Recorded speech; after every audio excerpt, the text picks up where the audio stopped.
Hello. Are we live? Is it working? Are we here? Are we chill? Are we good? Is it Saturday? It's Saturday somewhere. Welcome everybody to the live chat. Here once again on Saturday. We are so back. Truly like we never left. I feel like I've been doing so well. I was scared honestly when I took that 2 weeks off, which was supposed to be 1 week, but you all know what happened.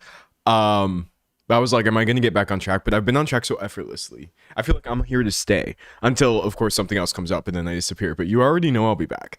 Hey, everybody. Someone said so happy to be here. Bro, I'm happy to be here for the most part. I really am. Early heads up. I'm going to have to end the stream like somewhat early. Not that early, like maybe an hour or something. Because I have to go do other things. It's a Saturday that actually has other events scheduled, which is not usually how my life goes. But yeah, no. I'm excited for a good stream. We'll record our topic, talk about some other things. We have a pretty grody topic today, as we do sometimes, but it is what it is. I prepared you for this last time, and I made sure that I'm coming correct this time, or at least doing my best to make sure, like, I don't know. As you're going to see, it's a mix of me trying to... Oh, I froze the live chat. You're back. It's a mix of me, like, somewhat explaining where I'm coming from, but also trying to let the people watching the video know, like, it's your responsibility to actually do research. I'm literally here to talk about the movie mainly. It's a vibe, dude. Someone said, I just watched your Katy Perry vid. Oh, well, thank you for watching. I tried to do a good job with that. You always have to do a much more, like, I don't know. It was just such a big difference between a video about me reading, like, a stupid article and being like, haha, this is dumb, and me being like, this person has been accused of very heinous things over an extended period of time, and I think we should be more serious about it. But hey, it is what it is. But thank you so much for watching. So much. I love all of your topics. Well, thank you. As you see, we try to balance it. We try to keep it balanced over here. I've also it's not like 100% even, but I've been trying to make sure I'm not just like ignoring how to word this. Like, I've been thinking about making a Kanye West video as well, because part of my pledge for 2026 content, as you all know, or maybe you don't, but I've talked about it a couple times, is like, I don't just want to be one of those channels where, like, anytime a pop star, a female pop star honestly, does something and I'm just like, yes, we are here on the internet to talk about this inconsequential thing that really doesn't matter because she didn't do anything that wrong. But then, like, when things are actually serious or gross, like Michael Jackson's accusations or a bunch of things that I don't think that Kanye West, people who talk about him actually know about, which is why I want to make this video. I want to put those out there too. We can't just always have some woman who's mildly accused of being annoying as like the target of all of my videos. Because, like, I get kind of cringed out when I see commentary channels and that's just like the only thing that they do. So, but again, like, I do have to... It's going to be a heavier topic. I think the main reason I want to talk about it is because when most people think about Kanye West, they just think about, like, obviously, mostly his, like, intense Nazi apologia and all of that. But I feel like there's also a lot of other allegations that people don't talk about with him for some reason. Or maybe it just kind of, they're not as loud as some of the other more obvious things that he's done. But I think those are worth pointing out. Those have never been addressed in any meaningful way. And then also just, like, a bunch of his other commentary that I feel like he does not really catch enough flack for. So I'm kind of trying to work on my point with that one, because truly, if I didn't have a point, I would not be talking about Kanye, bro. He pisses me off so much. I'm so tired of him. But I want to kind of throw this little, like, and also into the Kanye conversation, hopefully. We'll see. So it's the first live. I've been watching you for years. Thank you for your commentary videos, but then actually having important things to say about them to your audience. I appreciate you and your thoughts. Thank you. I mean, we try. Again, hey, sometimes you get a dumb video, sometimes you get a good video, but it is what it is. But thank you so much for joining this live stream. If you have maybe an hour or so, an hour or two, you may just see your first live recording of one of my videos. We'll be talking about MJ. We talked about this a little bit or my last stream, which would have been on Thursday, of how, like, this is going to be an ugly comment section.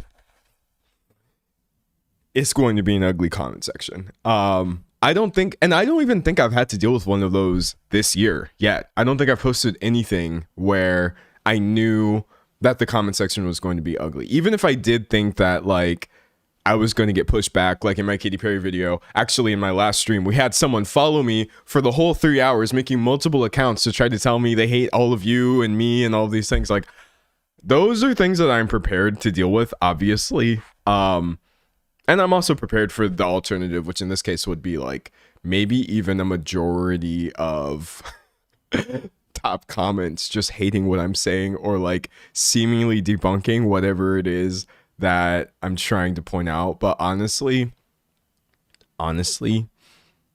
it doesn't matter if like everyone hates the video if I was still right. And that's what I'm really reminding myself with this MJ video. Like, I'm pretty sure these things should be said, even though his defenders will treat you like the Antichrist for pointing them out. Topic shift, because I'm getting uncomfy. Do you guys want to see my water bottle? Look what it says. It says, Mr. Rod. Did you see that Silent Hill effect in the background? Wait, that got so scary. Hold on. When I move this closer, look at the background. Gets so creepy. I guess what's happening is because I'm recording on iPhone, which does like automatic lighting adjustments. That was so scary. Okay, so ignore the fact that my video feed turns into hell when I show you this. But my water bottle has a sticker that says, Mr. Rogers did not adequately prepare me for the people in my neighborhood. And I feel that way. I feel that way for sure. Do you guys want to know what happened to my other trusty water bottle, my black hydro flask that I've had ever since I recorded a video about e-boys? Wait, I want to show you all this video. This is like classic, like old school D'Angelo Wallace type YouTube comment. Here we go. D'Angelo Wallace. I became the top e-boy on Instagram for like 5 minutes, which apparently was worth getting 430,000 views. But in this video, no, wait. This was not for my e-boy video. No, run that back. This was for my Visco Girl video. D'Angelo Wallace Visco Girl. Okay, so this is even more obscure than the thing I was about to show you. Visco girls don't actually exist, which apparently, bro, this should not have 700,000 views. But it was basically about this like trend in 2019, which is going to sound completely made up to all of you now if you're not familiar with it, where it was this specific aesthetic that people were doing on Instagram, where you had your Fjallraven Kanken backpacks and like your hydro flasks and your conch shell necklaces, and you were trying to be all like beachy and aesthetic and stuff like that. And I was trying to like just make a point about how convenient it is that this specific aesthetic requires a laundry list of items that you have to purchase for an app, Visco, that is not actually that popular, for being honest. But as part of this video, because I've never just tried to be someone who just like makes fun of things unabashedly, I tried to do a little bit of like Visco Girl cosplay. I was like, you know what? Let's get into it. So I followed the Visco Girl starter pack, which requires purchasing all of these products. So much consumerism. And I think as part of that, I purchased this black hydro flask. And that is where my water bottle came from. Anytime you've ever seen me knock back the yak on stream, just kidding, it's water, I promise. It's been through this bottle because I bought this as a joke, and it turns out it's a really great product. Hydro flasks. I was chat, not to be a consumer, right? I'm sorry, not to be an influencer right now. This was literally one of the greatest, most long-lasting, highest quality, best value for the money purchases I have ever made in my entire life. Okay, I've avoided using so many plastic water bottles because of this. It's been through a lot. I have not treated it nicely because I'm clumsy, and it's survived. And the only reason that I'm here today with a new water bottle instead of my hydro flask, this is so sad. I went somewhere recently, yesterday, and I tried to bring my water bottle in, and they were like, oh, does that have liquid in it? And I said, yeah, it's just water. And they were like, okay, you can bring this into the venue, but you need to dump it out first, and then you can fill it in once you're inside. We have like water bottles for you to fill your water bottles. So I was like, yeah, no problem. So cracked the top open. I dumped it near a plant. I hope I didn't overwater the plant, but actually the temperature's being really weird in North Carolina and it's trending upward. So I probably helped save the environment. I'm just kidding. I don't know anything about plants. And so, yeah, I walked in with my empty water bottle. There was like a whole metal detector and everything. And it was good. It was good. Yeah. So, of my own volition, I temporarily walk back out through security because I was trying to take a call. And then when I walked back in, it was a different set of security guards. And they said, oh, you can't bring that water bottle in here. And I was like, oh, yeah, no, it's empty. Yeah, I know what you guys said about your policy about like no drinks. And they're like, no, we have a no metal water bottle policy for this venue. And I was thinking like the venue that you saw me walk out of with a metal bottle that you guys obviously, but I am not that kind of person that's going to like make someone else's job harder when they're literally just trying to do their job. So I was just like, okay, that's fine. And thank you for telling me. And then I stepped outside and I just stood there in a daze because I didn't have like a car. Like I didn't drive to this place. I didn't have anywhere to put this water bottle. And so then I was just like, I just had to chuck it. I had to throw away my favorite water bottle of all time to get back into this place that they told me I could bring a water bottle into in the first place. And so alas, we've been separated. I'm so sad. I've had this water bottle since 2019. I've had this water bottle for almost 7 years, y'all. I'm so sad. Anyways, it is what it is, dog. It is what it is. Reading chat. Someone said I used to have a neon green hydro flask and I didn't even know it was that one because I don't care. Yeah, I feel like the brand itself doesn't even matter. As long as you just have like a high quality water bottle, reusable water bottle, it comes in so clutch, man. Usually, unless you have to get rid of it because everybody's so creative with their interpretation of the rules. Someone said dig a hole, retrieve later. I should have done that. Someone said, did you have fun at least? Did I have fun? Yes. Am I glad I went? Yes. Was it so much fun that I think it was worth losing my hydro flask over? Mm-mm. If you told me one or the other, I should have kept my bottle and left. But it is what it is, chat. Okay. Next, I have the meme of the day. And I'm excited because I told you, I think 2 streams ago, this would have been on Tuesday, that I was going to do a double meme of the day. And then I didn't. Because on Tuesday, I said I was going to do a double meme of the day. And then on Thursday, I still didn't. But today, Saturday, I finally have 2 different memes for you. And both of them are very much the energy of the moment, how I'm feeling now. No Charlie XCX. Okay, so here's the first one. It's just... Wait, let me see if I can like... Okay, there we go. It's this image of Cynthia Erivo just saying, I didn't know that was happening. This might not seem like a very funny meme, but I need you to know how often I send this and how often I wish I could send this in real life instead of just in a text conversation. Like, for example... someone telling me about the new Michael Jackson biopic, and I just want to send this picture like, I didn't know that was happening. Somebody telling me, for example, about clavicular for the first time and the looks maxing influence. I'm just like, I didn't know that was happening. So this is definitely meme of the day, version 1. I'll give you 5 seconds to screenshot this joint, but you could easily find it. Cynthia Erivo, I didn't know that was happening. And then my second meme of the day is... this one which someone sent to me and I was like, oh, yeah, yeah. All right, let's see. I hope. Okay, there we go. Sorry, John, I'm trying to get like the right size so I can actually show you what we're doing here. Okay. It's a Tumblr post, I believe. And it says, masculine energy this, feminine energy that. Well, I'm out of energy. And somebody else saying, I need me some of this renewable energy I keep hearing about. I think, like, yes. You understand. This is how I feel.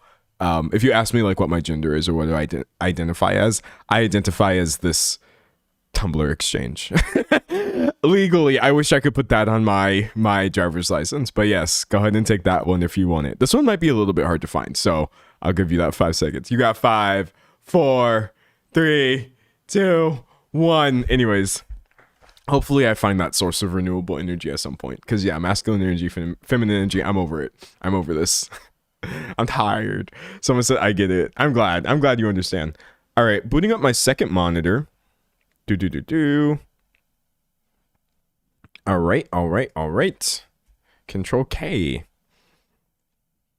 Control K, for those of you who don't know, is the shortcut for projecting things from one Windows machine to another, which is how, or one screen, Windows machine to another screen, which is how I do my second monitor stuff.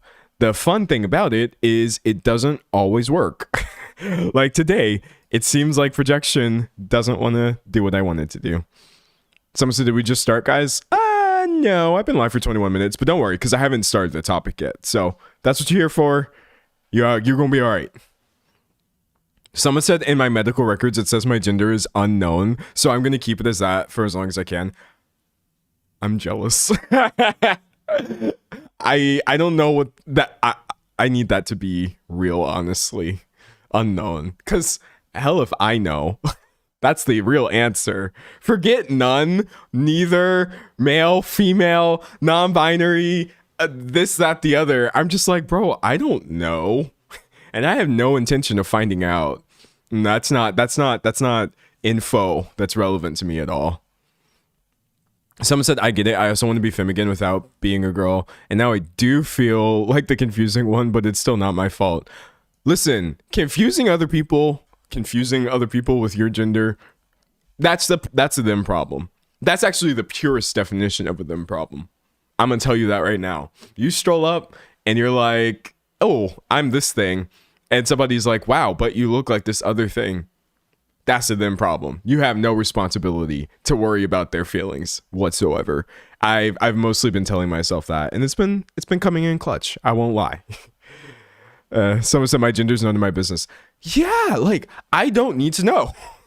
Contrary to popular belief, I'm not nosy about everything. Maybe I want to know everything about some sort of celebrity, controversy, internet drama, pop culture commentary, but like, me? Who cares?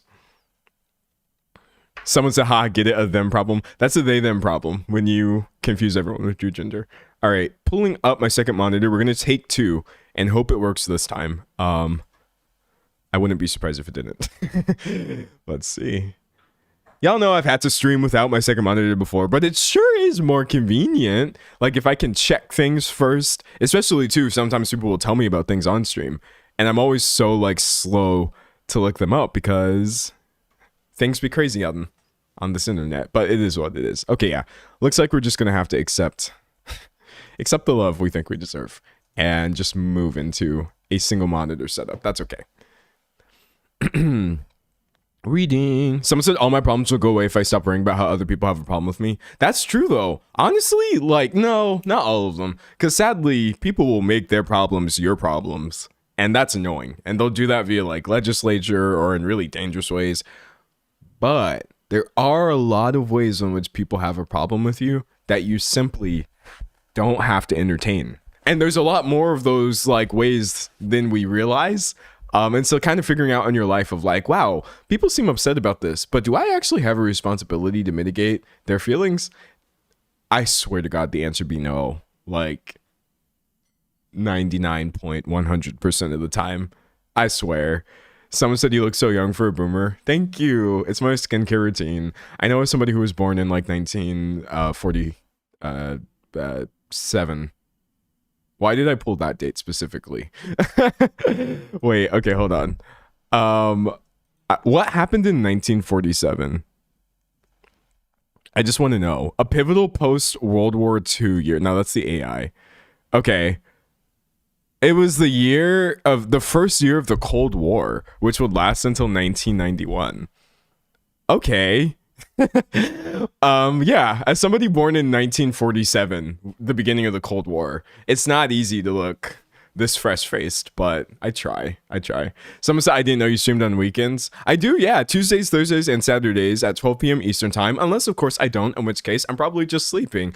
But yeah, it doesn't matter. Hopefully I see you in the next video or the next stream, and if not, that doesn't matter either. Okay, bye. Sorry, my outro is literally baked into my brain at this point. If anybody ever says 12 p.m., I'm like 12 p.m. Eastern time. Unless I don't, in which case. Someone said new Cold War dropped. Honestly, wait, I was gonna say we should, but like no, that wasn't a good thing that happened. We shouldn't have another Cold War. Let's see. All right, we got my outline. Yeah. I'm just chilling, chat. I'm just chilling for real. Someone said you might be able to turn off the AI suggestions. Oh yeah, I'm supposed to. I know currently I can put like -AI in the actual search string, and then from there it's usually, it doesn't like show me those AI results anymore, which I think is nice, but I'd be forgetting. Someone said 1947 is also India's independence from Britain. Okay, let's go. That's when I was born, obviously. Shout out India. Someone said if you ever start your stream late, you can just say you meant 12 p.m. Central. The way I feel, if I go live, it's 12 p.m. somewhere, even if it's only in my mind. So I don't even be worrying, even though I do try to stream on time. It doesn't always work, but it is what it is, man. Someone said there's a way to get no AI. There's a way to get no AI results without doing that. Okay, I'm gonna have to Google that for real. All right. Give me second, chat. Give me one mere moment. All right, I'm gonna close some of these extra tabs here and see if that actually gets me anywhere, or if I'm just being delusional. Close window, reopen, projection settings, launch wireless display, Control K, ready to connect wirelessly. Yeah, chat, we're just screwed. That's okay. I'll do my best. It don't matter. Someone said there's a Google extension. I love me some Google extensions that like unbreak the way that Google, YouTube, and all these other websites work. Someone said, I don't know if it's been mentioned or talked about, but did you see David finally got arrested? Yes. Yeah, someone had mentioned it briefly and I didn't get into it because I was in the middle of recording, but I will say this. I've seen a lot of, for those of you who don't know, David is a singer, songwriter. They found a child. They found a girl in the trunk of his Tesla, a dead body of a child that he was in a relationship with, murdered. So that was a while ago, seemingly like several months, if not a year or something like that. And recently I've seen a lot of people saying like, oh, I wish they had done that like faster or something like that. My POV, honestly, and you have to like correct me if I'm wrong because I'm actually not super like abreast of how criminal proceedings work, but my POV is like, I would be glad that they didn't rush into this, I guess. Does that make sense? Like, instead of this happening and them immediately jumping to some sort of arrest and then you get off on a technicality, because that happens a lot, chat. I don't know if y'all know, but like when people have either done things or contributed to things, but then people are too hasty in their sort of like pursuing of justice, then they wind up getting off on a technicality that doesn't even prove that they didn't do the thing that they were accused for or accused of, is how I feel. So I'm definitely glad an arrest was made, and I think I would prefer that like they take their time a little bit, because that would really suck if this is found in his trunk, they immediately get him, and then his lawyers are like, well, actually you did this wrong, so bye. That sucks really bad. Someone said, I'd rather they have everything they need and done correctly than have them do mistakes. Yeah, no, I feel the same way, honestly. But yeah, no, that's a very disgusting situation, regardless of exactly what happened to this little girl, which I'm very sad that this has happened. He's a truly disgusting individual. Something so wrong there. It's just very, very odd.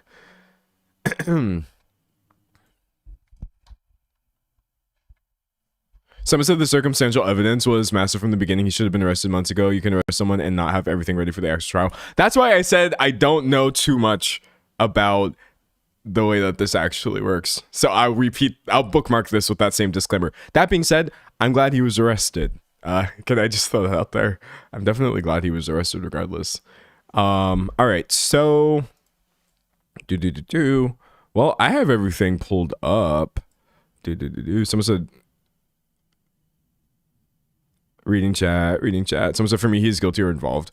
I mean, okay, hold on. I want to see if I can actually find this.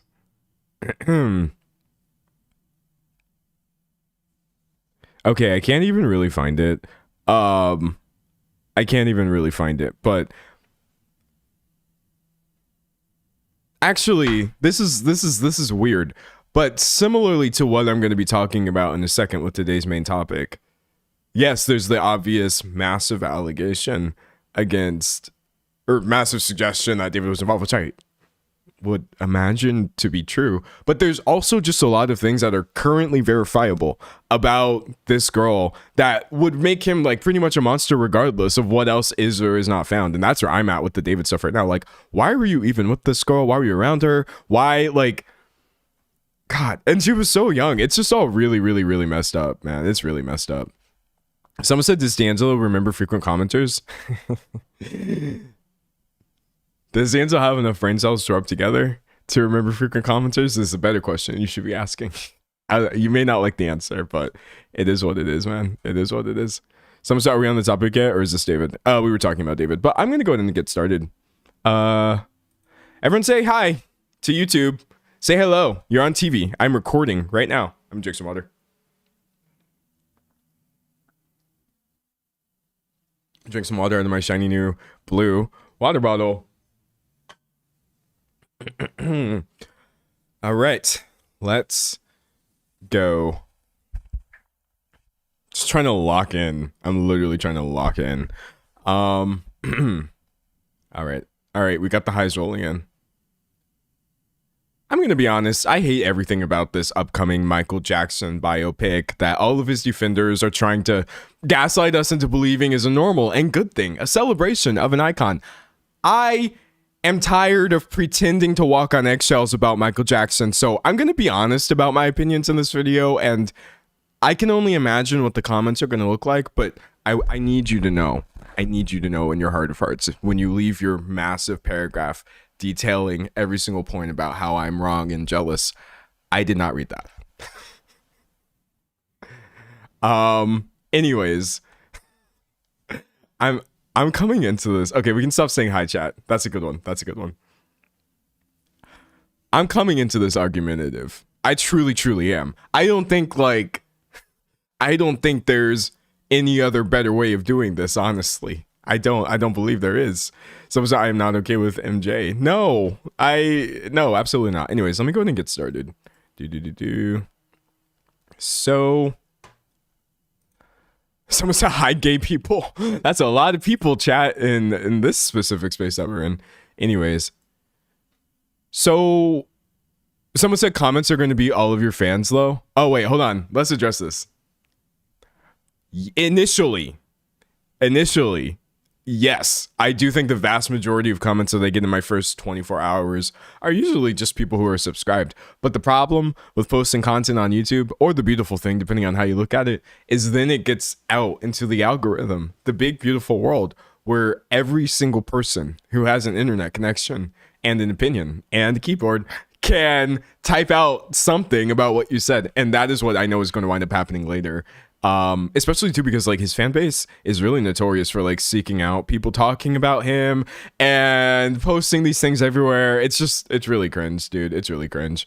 Anyways, someone said I can never remember if MJ is black. He was, yes, he was. Anyways, getting into this though. What am I talking about?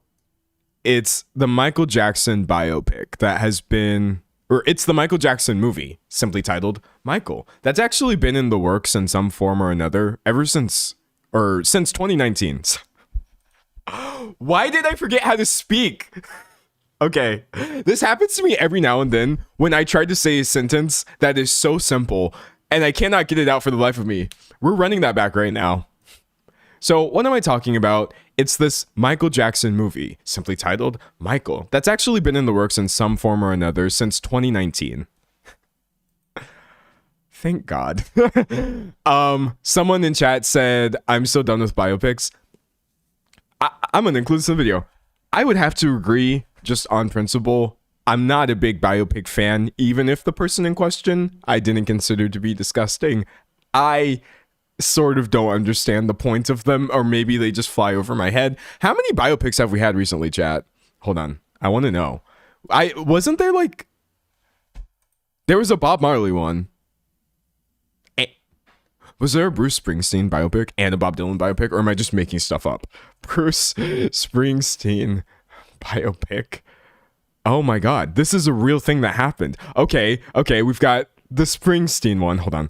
I think I'm losing my brain cells here, chat. Bob Dylan biopic. Yeah, a complete unknown. We have all of the Beatles biopics coming out, right? Beatles biopics upcoming? Yes. Okay, that's happening. That's 4 different movies, right? We have I think there was the Bob Marley biopic recently. Biopic. This is insane. 2024. Okay, so I guess what I'll say is like, somebody tell me why in just the last couple years, or the couple years that are upcoming, we have had the Bob Marley biopic, the Bob Dylan biopic, the Bruce Springsteen biopic, which I swear to God, I never heard anybody talk about ever. And we're getting not 1, 2, 3, but 4 separate Beatles biopics coming out. Does every person who has ever made music need to be turned into a cinematic universe? Maybe, but alas, I'm not really here for it. Someone said Whitney's was awful. Yeah, no. Someone said, what's the issue? Oh, I just, honestly, chat, I just get cringed out by like, the issue is that biopics are never honest. That's how I feel. I'm watching it and thinking about if the family had any sort of influence whatsoever, it's never actually going to be, in my opinion, as like elucidating as like a documentary for me, for what I try to get out of movies. But that's a personal thing. I'm just talking about my own opinion here. There's nothing wrong with them. Someone said Gorillaz movie. They should make a Gorillaz biopic. I would watch that, actually. But anyways, moving on. Someone said exploitative and Oscar bait. I would have to agree too. Personal opinion incoming, but like there is something so deeply self-serious about so many of these pictures, and simultaneously I do often, when they're involving tragic stories, find them to be a bit exploitative. But what can you do? Wasn't there an Elvis one? Maybe that one was good. I have no idea. I swear to God there was an Elvis one. Elvis biopic. Yeah. And was there a Marilyn one, or did I just make that up? Blonde. Yeah. I think, is that an adaptation of the Joyce Carol Oates novel? Or is it just sharing the same title? Because actually, I really like Joyce Carol Oates. Oh, it is. That's dope. But anyways, my point remains. My point remains, dude. Someone said biopics are used to sanitize the artist. It's all about maintaining their legacy, clinging to fame. I get that feeling when I'm watching them sometimes. Someone said Priscilla. Oh, Priscilla. Yeah. So you got Elvis and Priscilla Presley. I don't even remember that movie. Priscilla biopic. God, we have been going crazy ham with the biopics recently, but it is what it is, honestly. Someone said the Ray Charles one wasn't that bad. I've heard that that's a good movie, and I want to watch it. Someone said Blonde and Elvis suck. Anyways, I lost in the sauce. Okay, so hold on, let me close all of these. All right, moving on to my next one. So we're getting the Michael biopic courtesy of Antoine Fuqua, who is actually a pretty like critically acclaimed director. Let's see, pull up his hits, his greatest hits right now. Okay, great. Known for hits like Training Day, The Equalizer, and okay, I don't really think that this one is a hit. I'm just bringing this up to see if anybody else remembers this weird period in pop culture history where we kept getting these like the White House is being attacked movies like back to back. This literally happened. It says right here, Olympus Has Fallen, another Antoine Fuqua vehicle, was one of two 2013 films that depicted a terrorist attack against the White House. The other was White House Down, which was released 3 months later. I remember watching that as a child, White House Down. And I'm not going to lie, I really liked that movie. I think Jamie Foxx was the president, if I remember correctly. Yeah, and Channing Tatum, dude, okay. I used to watch all of these movies when I was a kid. Someone said the espionage movies. Yes, I would watch the espionage movies. The one where it's like secret agents trying to protect the president. I would watch all of these like military movies. It's so silly. And like as an actual child, I love them. I was like, this is so cool. And then you get a little older and you're like, is this propaganda? Is this propaganda? Someone said, I've never heard this. Yeah, no, this really happened. Our back-to-back White House being attacked cinematic universe moment was hilarious. Someone said we watched that in school. In school? That's so funny. Anyways, moving on from White House Down.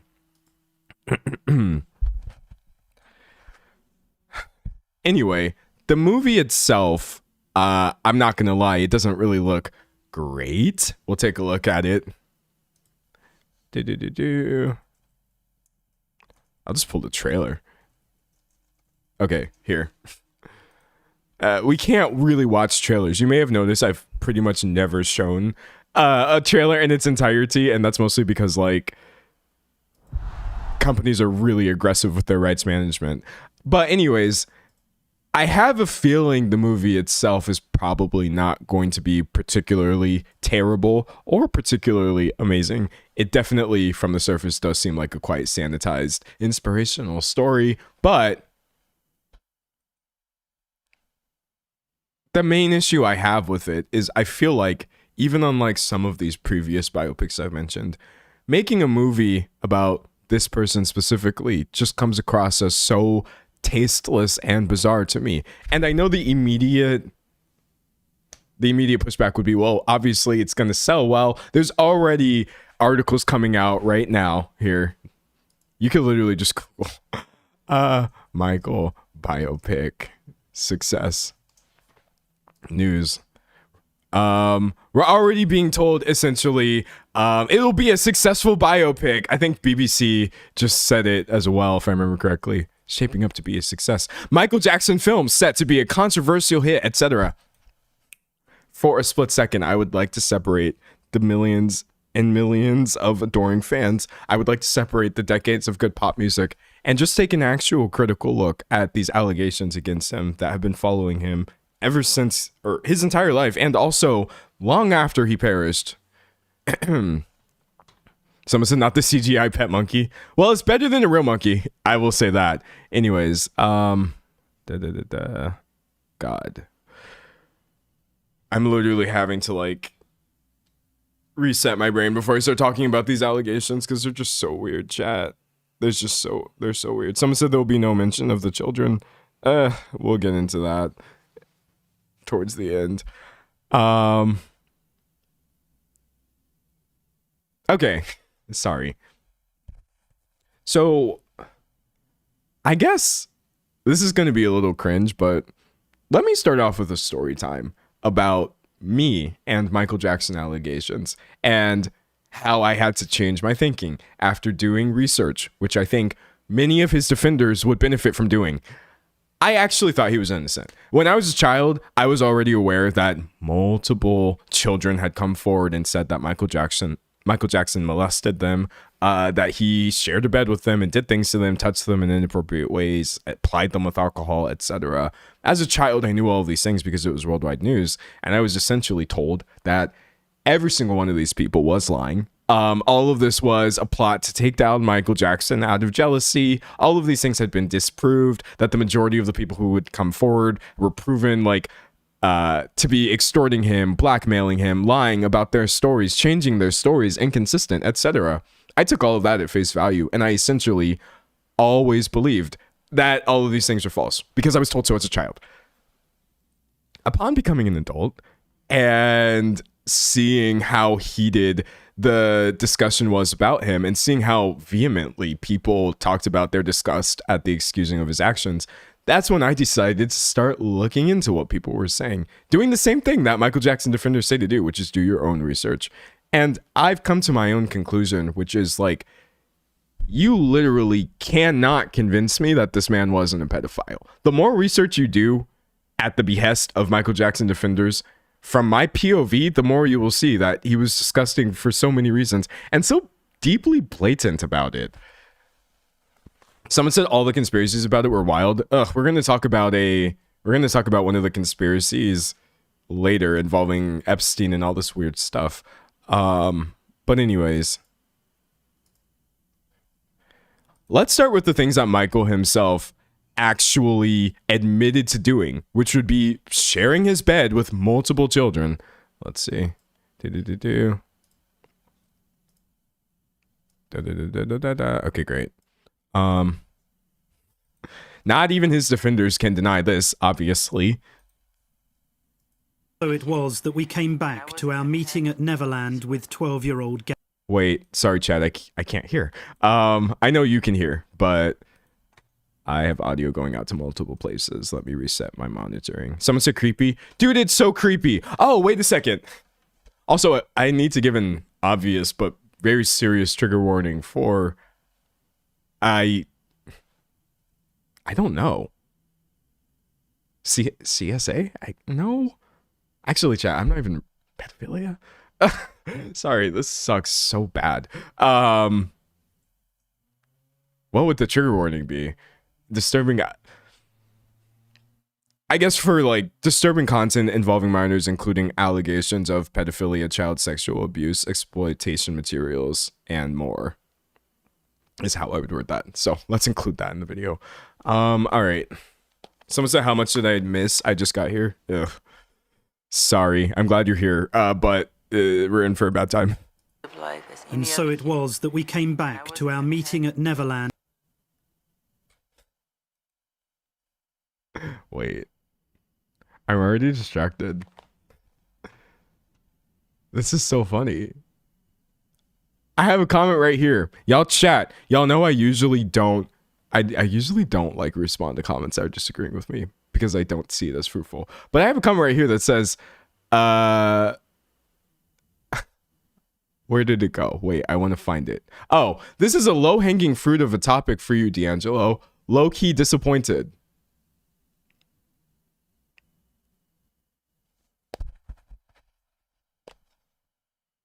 Disappointed in what? Are you familiar with my content? I am the guy who has given you videos on everything from I thought this album was bad to here is a deep dive into years of the singular person's history. Like, how is this a disappointing or more low-hanging fruit of a topic than anything else I've ever covered? I'm actually genuinely interested in this. I knew that the Michael Jackson Defense League would start soon, but maybe not this soon. Unless this person, like, I know, look, I'm not crashing out, chat, don't worry. I'm not crashing out. But, like, low-hanging fruit of a topic on my third channel where I think the vast majority of my videos are, oh, a bunch of people are talking about this, and here's my small opinion on this. Ding! This is insane. Anyways, whatever. Maybe this person meant something else, and I misunderstood them, but I'm going to try not to focus on these. Some said the ignore them. Don't worry, I'm not going to derail the stream 50 times just to answer a bunch of comments that I don't think are productive. Deserved all the joys of life as And so it was that we came back to our meeting at Neverland with 12-year-old Gavin. I'd found this easily the most disturbing moment of the past 8 months.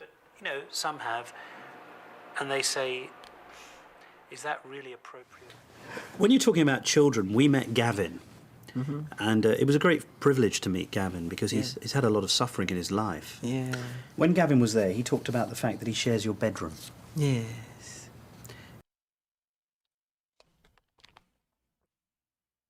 He's so creepy.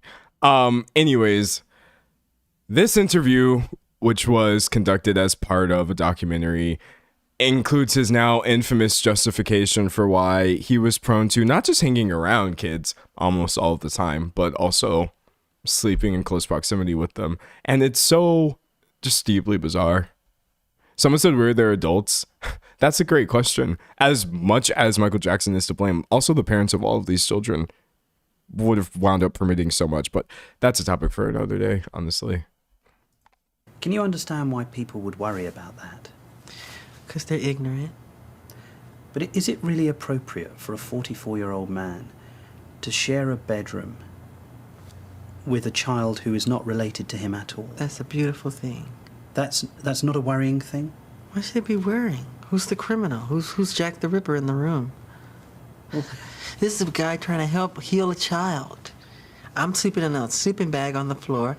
I gave him the bed because he has a brother named Star. So him and Star took the bed, and I'm on the floor in the sleeping bag. Did you ever sleep in the bed with them? No. But I have slept in a bed with many children.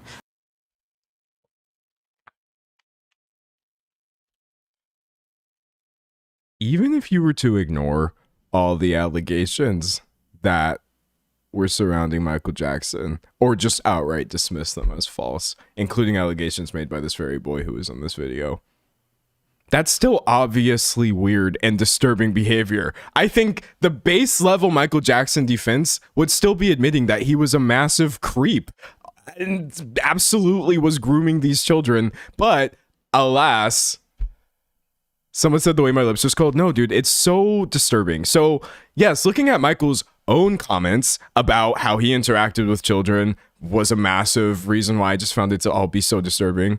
By the way, he got mad at this dude for this interview after the fact and said, today I feel more betrayed than perhaps ever before that someone who had got to know my children, my staff, and me, whom I let into my heart and told the truth, could then sacrifice the trust I placed in him and produce this terrible and unfair program. Everyone who knows me will know the truth, which is that my children come first in my life and that I would never harm any child.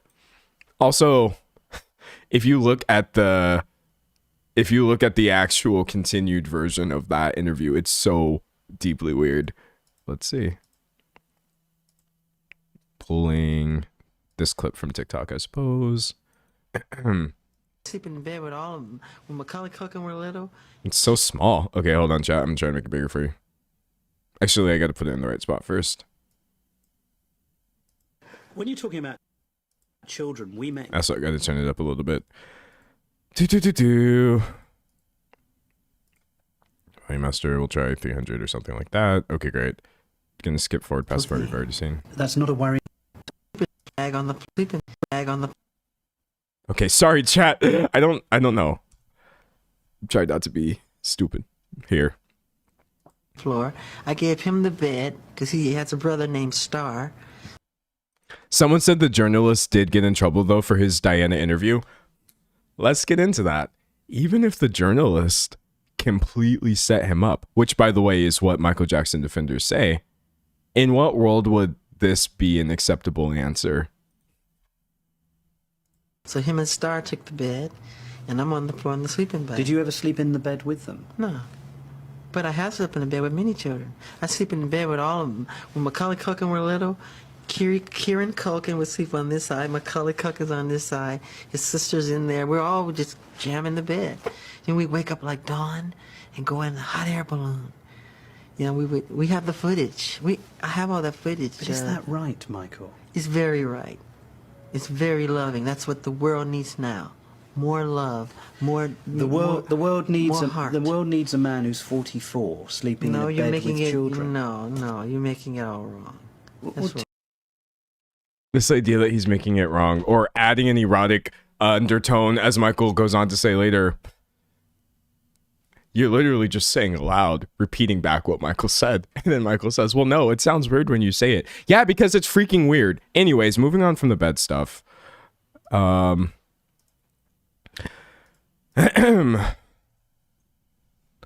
was also, from his house, the retrieval of multiple books, including Boys Will Be Boys, containing photographs of boys under the age of 14, full of nudity, etc., in search of young beauty, I guess. The Boy, a photographic essay, all of which were or at least some of which were contained in like a locked cabinet in his possession. Obviously very weird. Also, you're going to get his defenders trying to explain like, oh, well, it's just pictures of kids that happen to be naked in a book collected and in Michael's possession with an actual script from him written in the front of it. But like, what does that actually prove or disprove? My point is, why would you ever excuse or defend this? You would not be doing so if this was literally any other celebrity in existence. You would have been like, put him under the jail. It's so weird and disturbing. And also, like, usually I suggest that people do research. I'm actually going to do the opposite. Don't even bother trying to figure out what exactly is. The descriptions of the things in these books literally make me feel like I was going to get put in a watch list. So just tread lightly if you yourself want to investigate the stuff that they pulled out of the man's own house. Another thing that his defenders are going to say is like, oh, well, it was planted there. It was planted there. Yes, obviously the police plant things and try to set people up. However,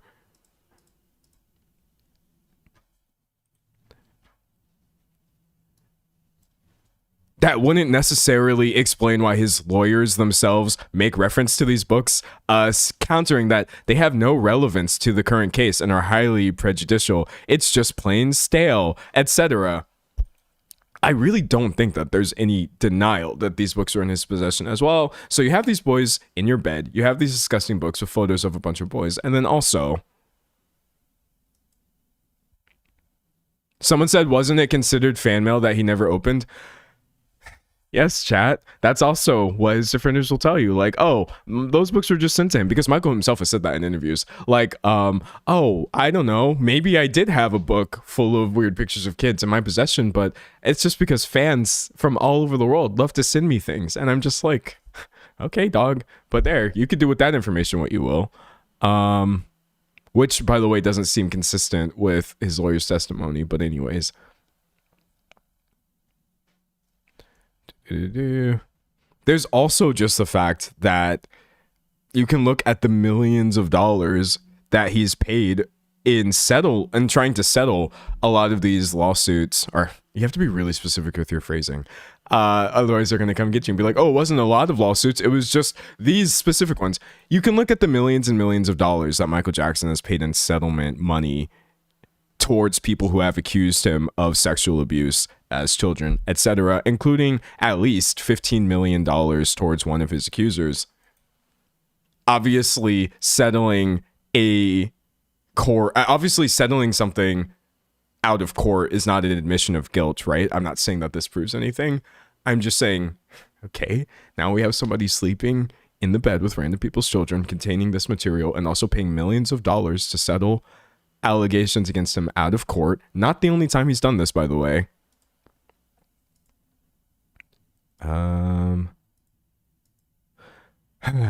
There's more evidence that, like, I don't even, like, want to get into. Hold on, I will say this too. Also, please note, like, where I am trying to pull this info from. 1994 article from the New York Times that actually did happen, right?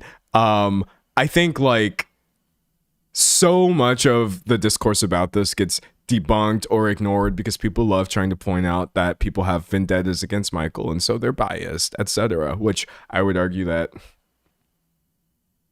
never mind, I can't even argue that. But, like, I am not somebody who just watched a singular documentary, right, and got brainwashed by some sort of spin. I've pulled these from so many different places and formed my own conclusion.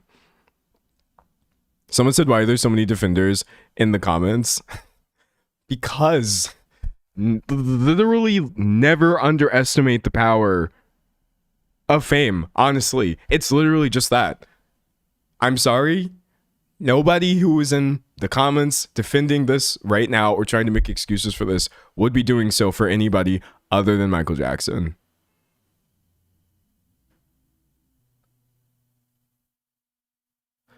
Reading. Someone said the evidence has been there all along, because how come I've had so many people tell me he had a questionable past before any of this? Yeah, this stuff isn't hidden. Honestly, it's really not.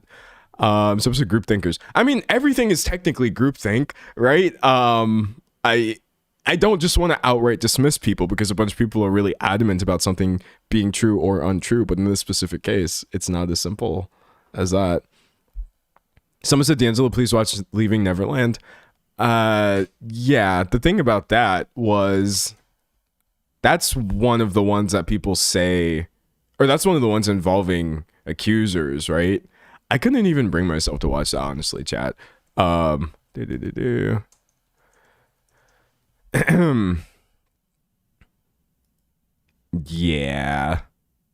I'm likely not going to watch this. But yeah, my understanding is this is like giving the platform to, I think, two people who did accuse him of this, telling their stories later as adults, etc. And a lot of people do cite this as reasons for how they were informed about the case. What is really, someone said it's rough. Yeah, I read about what was in this documentary and came to the conclusion I probably can't watch this. But what is really cringe is like people will go to absolute lengths to like essentially prove that this documentary has been debunked. It's been debunked. And so again, I would like to say I'm not somebody who watched Leaving Neverland and came to a conclusion, even though I don't think there would be anything wrong with doing so.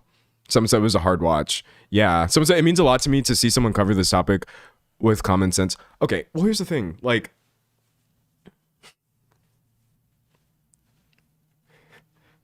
had to readjust my hat before this. Much like the people defending him, I have a personal stake. I do genuinely believe, personal opinion, pure bias, going into scenarios in which people have been accused of things with the sole purpose of proving that they are innocent is always disgusting and wrong for you as a third party. We should never be doing this because this is how people approach this. There is literally so many counterpoints, so much proof for how all of these things are lies, because every single thing that every single person has ever said about Michael Jackson has been picked apart to a point where it actually gets really difficult to distinguish between what are facts and what are fiction. And people will say things so blatantly as if they're true when they're completely made up, and then they spread and they get cited, etc. So yeah, like, I'm just trying to cover this the exact same way I would cover anything else. If you showed me any other celebrity and said they found this in their house, if you showed me any other celebrity and said this person was on camera admitting to sleeping in bed with other people's children, you know what I mean? If you were like, this person paid at least $15 million in settlement money towards family that accused him of child sexual abuse, why in the world would I be trying to disprove any of this? Anyways, at the very least, notice, by the way, God, sorry, chat. It's hard not to get heated. I think on some level, you probably should be heated about some things in life, and maybe this is one of them. The thing that I don't even want to get into. Someone said it's always about making the victim into a liar because the myth of the perfect victim exists. I'm going to put that in the video. I'm going to reread that. It's always about making the victim into a liar, says this commenter, because the myth of the perfect victim exists. Yes, I think that is what truly bothers me so much about the Michael discourse is it's so dishonest. It's not really about an examination of the facts at all. It's really just about proving that multiple people, over 5 people, I've heard as much as 10 people who have come forward about this are all lying. Also, by the way, this is still happening. Even though he died in 2009, Michael Jackson accused of child sex trafficking in new lawsuit. This is from literally last month. It says right here, Edward, Dominic, and Aldo Cascio and their sister Marie Nicole Porte called Jackson a serial child predator who over the course of more than a decade drug, raped, and sexually assaulted each of the plaintiffs, as they say in their lawsuit. So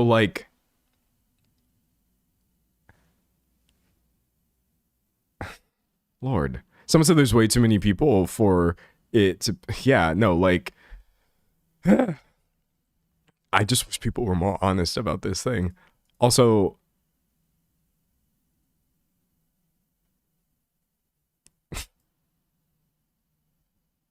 it's so hard to talk about this, honestly. So I think I'm going to say it vaguely, but there's even just the children being asked about seeing Michael Jackson nude and giving descriptions of him that you only would have been able to get had you seen him nude, and people involved with the case confirming that yes, these children gave an accurate depiction of this man's genitalia and stuff like that. Like, dude, I'm gonna cry. I'm literally gonna cry, honestly. Someone in chat said, why doing a biopic? That kind of all brings me back to my main point, which is, why a Michael Jackson biopic? You know what I mean? Now of all times, I think. Reading chat. Someone said feels very akin to Jimmy Savile in the UK. You never want to believe that the most unlikely people are capable of doing terrible things. Yeah. Oh, speaking of that, by the way, though, let's separate everything I said from me believing victims or people who have come forward from this next thing I'm going to say, because it's not actually 100% related. But the dude was just so creepy, like so creepy beyond measure. Actually, is unbelievable. I like read some of his quotes about children and the way he talks about them. Even if he never laid a finger on a child, he was absolutely obsessed with children in a way that was straight up not normal. Also, unless people were figuring out how to AI deepfake things all the way back in 2009 when these photos were recovered, when they went into his house after he died, he had this weird baby picture thing situation happening on his bedstand, which I'm just, of all people you're going to cape for, it's the dude who has a baby picture shrine in his bedroom. Okay, cool. This is why I really can't stand this discourse, because it makes me so uncomfortable. Like, this is the person that you're all going to go to bat for. Great.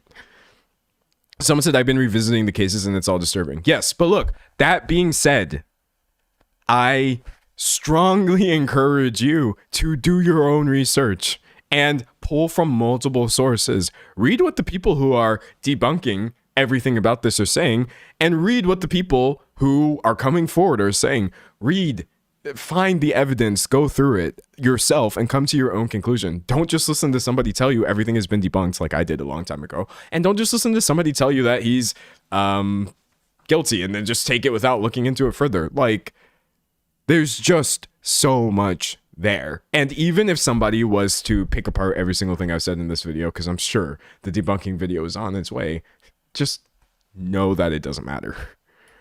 Somebody said, what is that? It's so gross, man. Someone said everyone idolizes him. He's so he can do no wrong. Yeah, well, Michael Jackson himself put out the very reasons for why people excuse this here. If you pull this 1993 Grammy speech, I'm going to have to turn this up probably. Okay, great. We'll do 350.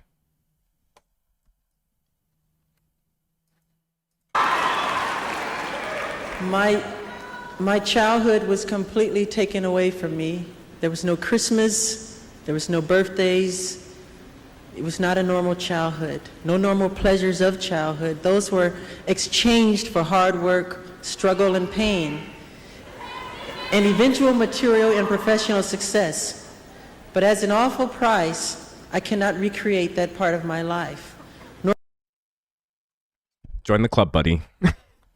I truly don't see this as a reason for your behavior involving boys. Actually, if anything, like, this seems like it has nothing to do with the things that you've been accused of. But people will repeat this and be like, well, this is why he was friends with a bunch of 12, 13, and 14-year-olds. This is why he was so obsessed with children, constantly talking about them, collecting pictures of them, etc., because he didn't have a childhood. Let's see. You can literally see this excuse in... Oh, I left the link for this. But anyways, you can go into any comment section where people are talking about this and see, even if they will admit that the things he's done are weird, it's because they're like, well, you know, he had a sad life. And... okay, and what would you like me to do with that information? Someone said no excuse. There's less than no excuse. I think, like, so many people go through so many tough and terrible situations, like Michael Jackson's childhood, and it doesn't actually turn you into this. I think it's so important to say that. I think I'll give you an example of why I find any defense of this to be so like, people were literally saying like, oh, well, I think he was just like Ace, and that's why he didn't see it as weird. Michael Jackson was just like Ace Spec. Like, I don't think he was like sexual at all. And so that's why like him, you know, sleeping in the bed with children, you know, wasn't weird to him or whatever. And I'm like, you are literally being ace-phobic in your excuse of Michael Jackson right now, suggesting in any way, shape, or form that being ace would somehow equal you being okay with... As an ace spec person, do you think I would be caught dead in the bed with somebody's child? What the hell? Like, I'm tired of the Michael Jackson defense. It literally is just so harmful no matter what angle you approach it from. And it's tiring. It's tiring. Someone said that doesn't make sense. It makes less than no sense. It really doesn't make any sense.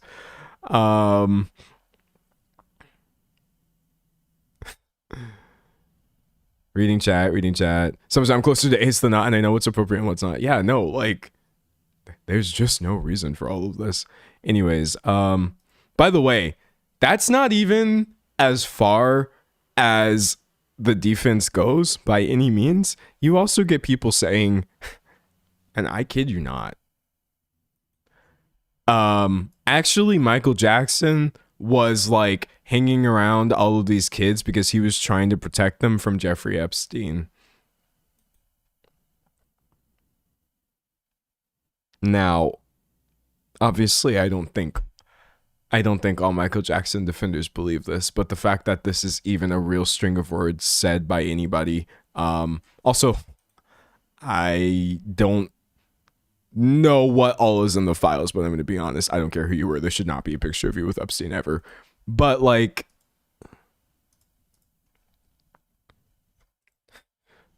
literally how Michael Jackson protected children from Jeffrey Epstein. I see people posting this on YouTube, repeating it in comment sections, making TikToks about it. And I'm just like, someone said crazy time to join stream. Maybe the worst time to join my stream. Just stop. Just no to any and all defense of Michael Jackson or his behavior. I don't even want to get into it, or I'm going to combust, likely. It's not going to be pretty. Someone said I legit might throw up. I'm sorry. I am sorry, by the way. But yeah, you know what I think is really bad is like a lot of times when you see comment sections that are actually about things that are, in my opinion, damning, like things that have been recovered or things he himself has said, it's just radio silence. Like the defenders don't even engage with that because there's nothing to say about it that would make it better. There's nothing to say about the books that were found. There's nothing to say about all of these allegations or how many there are or the settlement money. There's nothing to say about it. So those are the things that you're not going to find heavily contested, but any and every bit of victim testimony has just been raked over the coals to the point where it's so bad. Someone said this is a very rough topic, isn't it? It would be rougher had I not gone through all of this beforehand off stream. Someone said it's the settlement money for me. But yeah, that was honestly, yeah, again, that doesn't prove anything, but I was like, $15 million? Actually, people suspect, even though there's no confirmation of this, it might have been $23 million because parts of what were paid were redacted. And I'm like, $23 million in the 90s? To a family who accused you of these things? And then the trial, this is absolutely a mess. Anyways, I have more that I want to say about the movie, but I really needed people to know why I was talking about Jackson in this way. It's literally not just because, or not solely because, I'm just emotional or I have fallen for some bit of misinformation. Some of these things are facts. Someone said insulting fans doesn't help. I think insulting pedophile defenders is fine, actually, and should be normalized and should happen more often. Yeah, I think actually creating an environment in which people who would defend pedophilia feel deeply uncomfortable is not only helpful but massively important for me to do as a creator, because I just don't want you in my audience ever. I don't want you to even feel like it might be slightly okay for you to somewhat watch my content. You should leave. And you should do it now, because you're only going to get angrier and angrier. Like me. And it's not a good relationship for either of us. So let's just break up. That's how I feel. Someone said the money will never cover up the amount of damage that was done. Yeah, no, like, God, there's no excuse, honestly. Someone said, I just got here. Okay, I'm not going to... No one blame this person because they did not see anything that I just said. Someone said, I just came here and I'm confused. I really thought he was saving children, and based on his music, I thought he was a good person. Now I need to look more into it. This person is an example of what I'm talking about. I may leave that in the video. Somebody who has not actually looked into it, like me, years ago, as I admitted to all of you, may just come into this thinking what all of the Michael Jackson defenders say, which was that he was actually a good guy and he was just really loving and all of these things. But like, looking into it is what I strongly encourage people to do, honestly.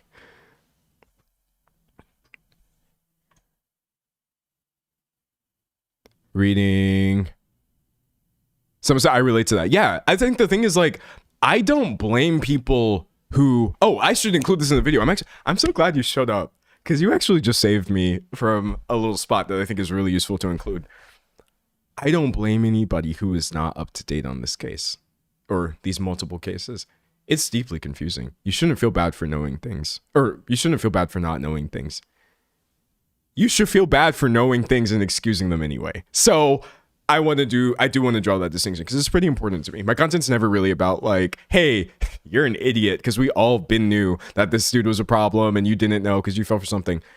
You're falling for manipulation of people trying to mislead you on purpose. And I don't really think that that's any one person's fault, but that's again why I said earlier, do your research, do your research. Someone said group effort. Yeah, no, this is why I appreciate recording these things live. That way, if I put up my video and people are just like, oh God, this is kind of coming across as like, you know, I didn't know and I feel attacked. It's not you. I also didn't know, and I was a defender as well. I definitely should have been a little more, I guess, like critical of the things I was being told. But again, what can you do? Someone said, as an innocent fan, this is rough to find out. Yeah, but again, these are like, this is Michael Jackson's problem. These are the parents' problems and the defenders of all of this. The people who were actually just listening to his music and just excited to see the movie, maybe not actually understanding the extent of this. I find it, I don't have any vitriol for. Just, God. Reading. Someone said, I watched some sort of TV special about his allegations and my parents were defending him. Now that I'm older, I don't think they're bad people, but it's heartbreaking they didn't believe the victims. Can we talk about that a little bit? This isn't even a point in my video, but like, I think about that a lot.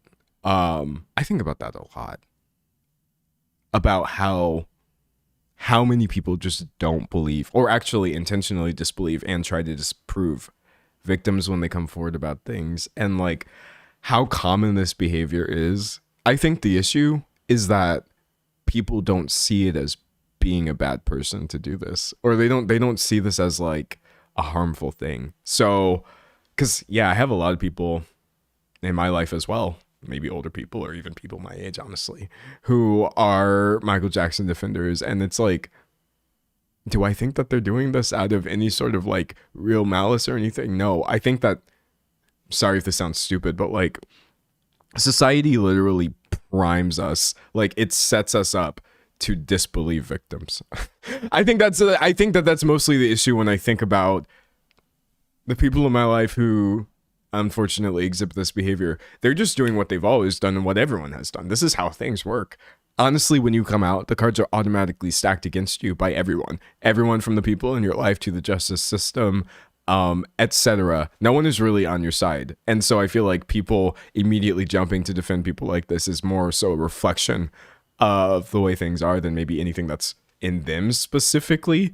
Or at least that's what I tell myself. Maybe that's just cope. I don't know, man. I don't really know. Someone said I was physically assaulted, and when I told two of my besties, they said, "What did you do?" I'm just so sorry to hear that. That's insane. It doesn't matter. It doesn't matter what you did or did not do at all. That's not the right answer. But notice like how people's minds immediately goes into victim blaming. I think whenever somebody comes forward, notice how it becomes honestly the victims responsibility to mitigate all of this, improve everything, etc. Yes, you may talk about how this might be necessary in a legal context, but certainly not in a personal one when it comes to believing people who tell us things. Reading chat. Someone said there's clearly a PR opening for this movie, an opportunity to keep rewriting MJ's history because of a new generation. I mean, if that's not the case, it's wild how that's exactly what seems to be happening. So I would agree that this is consistent with an attempt, yes, to rebrand him. Reading. Someone said they're victim blaming children. Yeah, but at the end of the day, there is literal video footage of these children saying he did things to me, etc. And I just don't see how that is a situation in which any of us should be coming with these really crazy hard facts and evidence to prove that every single person who has ever said this they were all lying. Someone said, sadly, part of the abuse story is manipulation through good times. Yeah, I've seen that a lot too. Actually, like, let me pull these new. Oh man, I have so many tabs open. I'm trying to pull the most recent allegations. Oh, I think it's right here. Right here already. The most recent people who came forward that I mentioned. I've already seen people online saying, oh yeah, well, these guys have like said in the past that Jackson was nice to them and that they never had any problem, etc. And now they're saying the opposite. And I'm just like, not seeing that all of this is literally part of the playbook is just so bonkers to me. Someone said essay regarding young boys is treated so differently than if the victim was a young girl. Drink some water. Or I would, but the straw got stuck in the handle. Okay, there we go.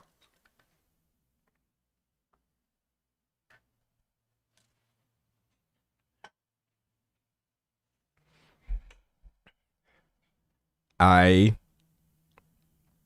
rarely say this.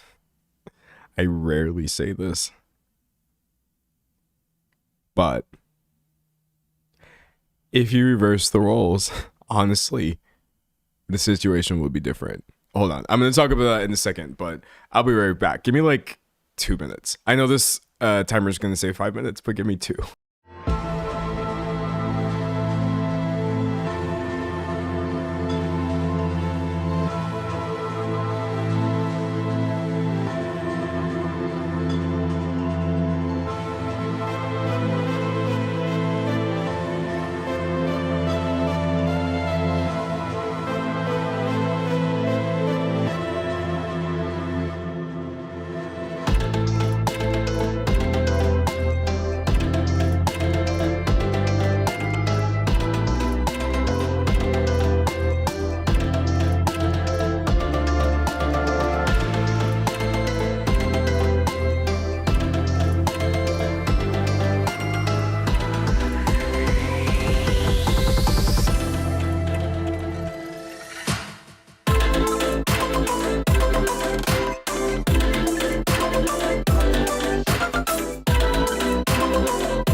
Minutes like clockwork. 1 minute 52 seconds.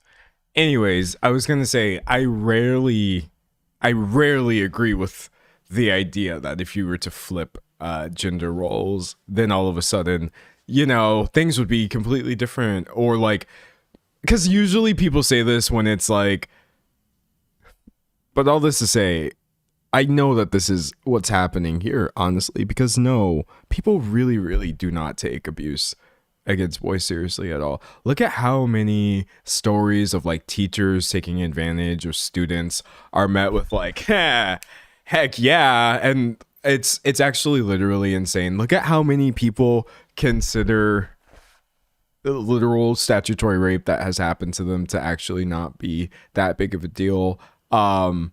Things like that, when you're a guy, honestly plays so much into this. And yes, I do unfortunately think that all, to my understanding, or the vast majority of Michael Jackson's accusers being boys or men, if they accused as adults, is adding a layer of complexity to all of this that is just heartbreaking, honestly.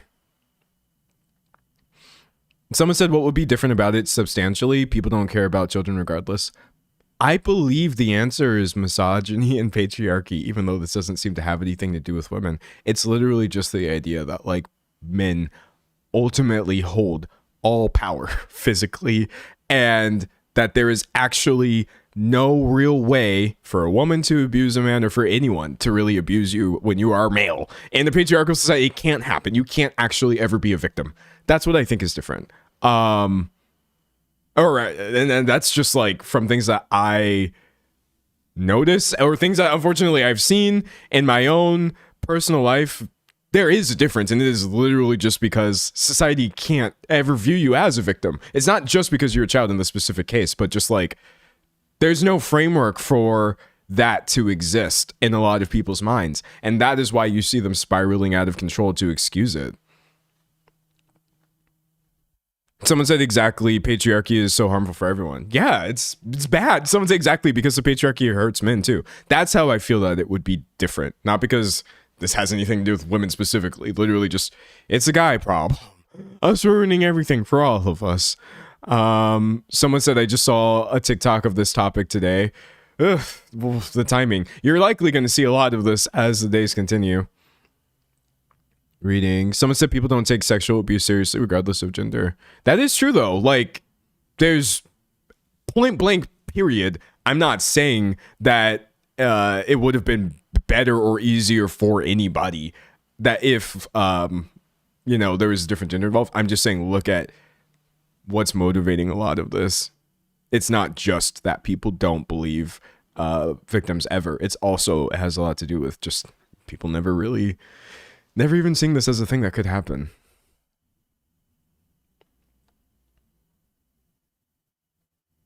Reading chat. Someone said the social nuance that assigns blame differently depending on gender, or even how attractive the perpetrator or victim is, only feeds the issue. Yeah, but there's so many sides to this that, again, I can't get into, either because I don't have time or I don't even have the education or eloquence required to dive into it. But I just wanted to bring up that one comment because I think that they were right, even though I usually say no, I don't think that's the case. But God, someone said a lot of it is infantilization. Well, yeah, the infantilization of Michael himself is just so deeply, deeply odd. But anyways, moving on from that, kind of going back to my outline.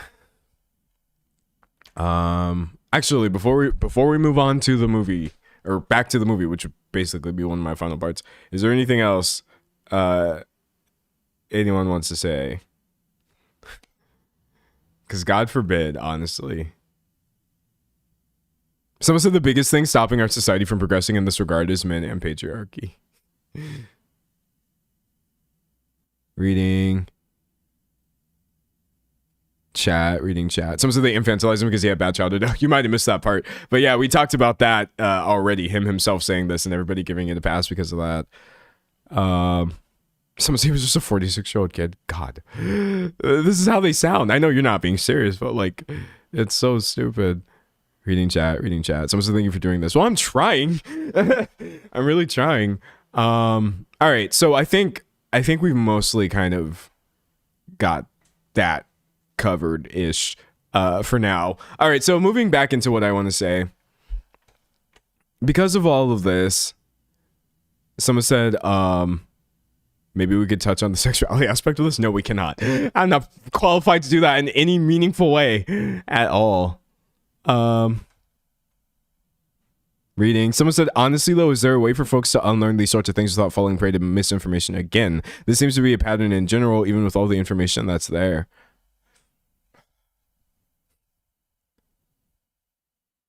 I think people need to learn what primary sources are.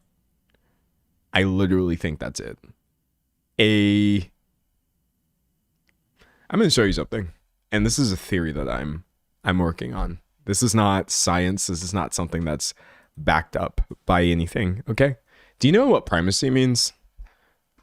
The word primacy essentially refers to the state of being first, right? As Merriam-Webster will tell us.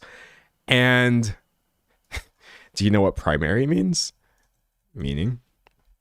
The word primary obviously has multiple meanings, but in this case kind of means first in order of time or development, but it's the second sense right here of first rank, importance, or value. I strongly believe that actually the average person consuming content via the news, TikTok, whatever I'm doing right now, confuses primary sources and the primacy of sources in their mind. I think that people, when they encounter information for the very first time, which would just be the primacy of this information,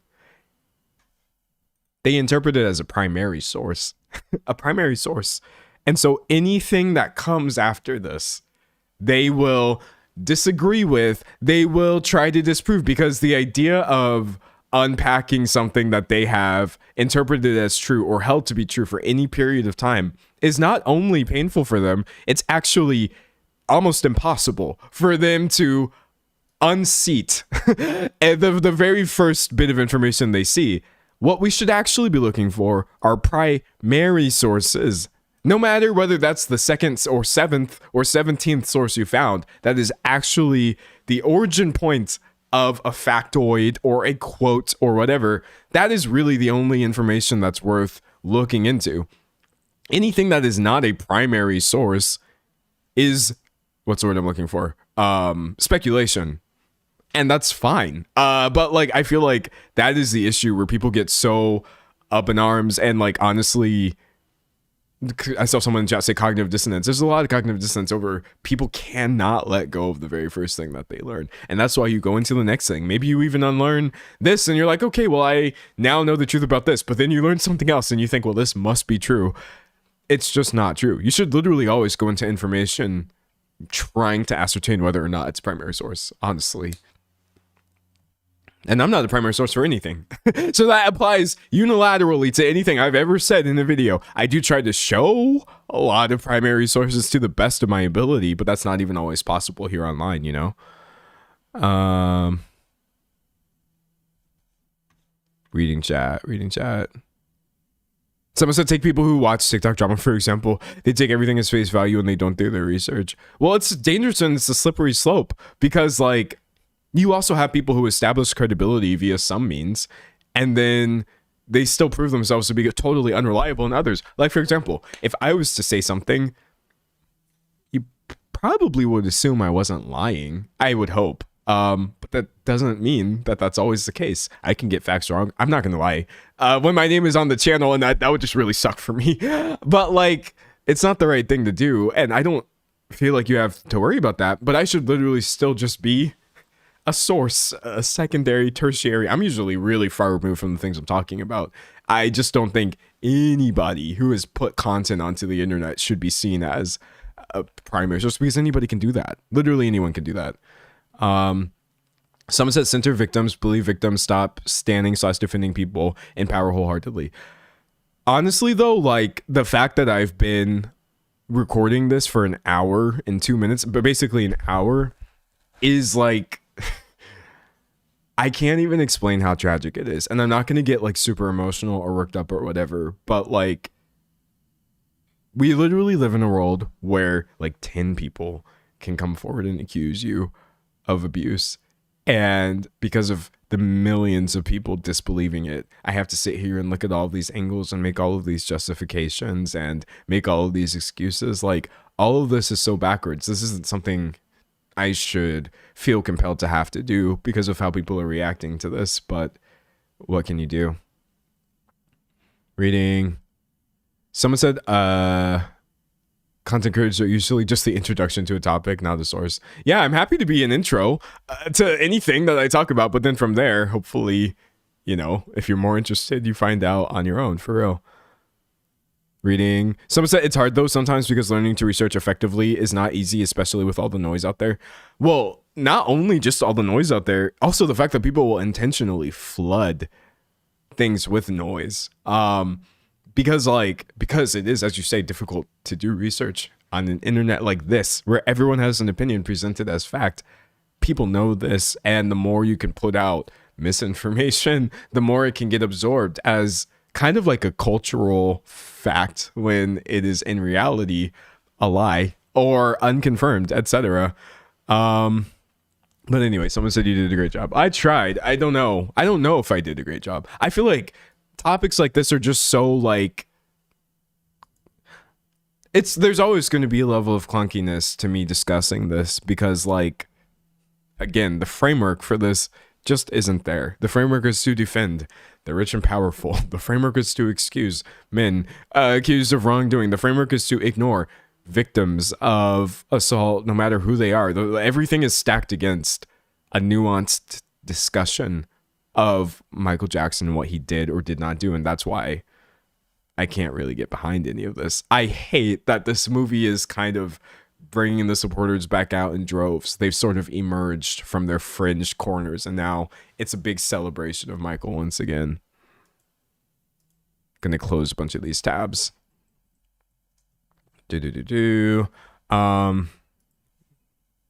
Let's see. Like, he had 4.8 billion fans without the internet. Imagine him being alive today. The new generations of superstars should watch this and be humbled when they think that they're big, as if being successful is really a flex. I know that completely goes against even the things, me flexing about things I've achieved on this channel, but like, come on guys, we are talking about dude who was in bed with other people's children. I hope this movie makes people realize how big of a star Michael Jackson. Wait, I lost that comment as I was reading it. I hope this movie makes people realize how big of a star MJ was before TikTok, before social media, etc. A high bar for stardom that the stars of this generation could never reach, no matter their fan following. Somebody right here says, it's nice to see Michael Jackson finally being respected and honored again after years of media attacks. I won't lie to you. Even the level of reverence that we have for people like Michael Jackson is still bonkers to me in the first place. Now we're kind of getting a little into the weeds, but I've talked about this before. I'm sorry. It is giving great man theory, no matter how good somebody's anything was.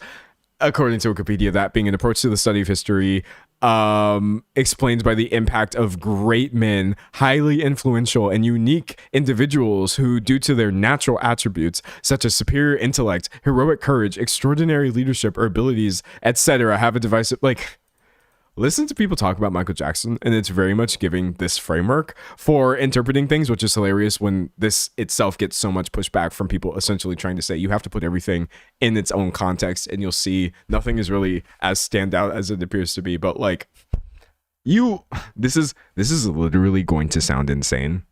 This is actually going to sound insane.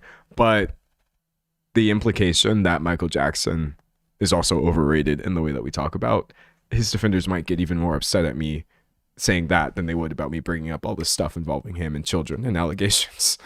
But anyways, yeah, I'm just a bad person to ask, honestly.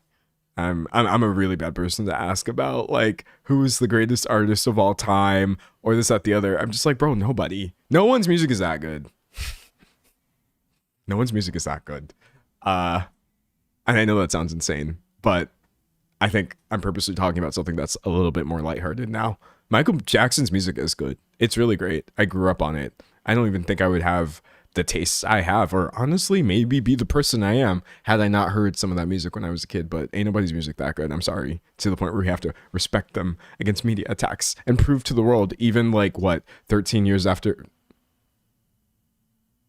17 years after their death that, you know, there's this unforgotten superstar. I'm sorry, dog. I'm sorry. It's just, that's not it, dog. Not at all. Someone said, I disagree. Prince's music is that good.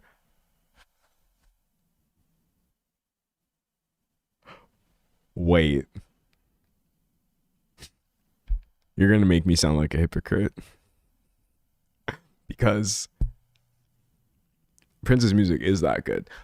And yet, I would still say that as innovative and all these things as Prince is, I do still think, honestly, it's overblown. Anytime anybody's considered to be the greatest anything to ever do anything, ever, I just don't think people are coming into it the right way. But that being said, Prince, by the way, you could do a video getting into his life as well. I don't think there's anything as egregious there, but still things worth talking about for sure. Someone said Prince was a creep too. Yeah, no, God, that's painful, honestly.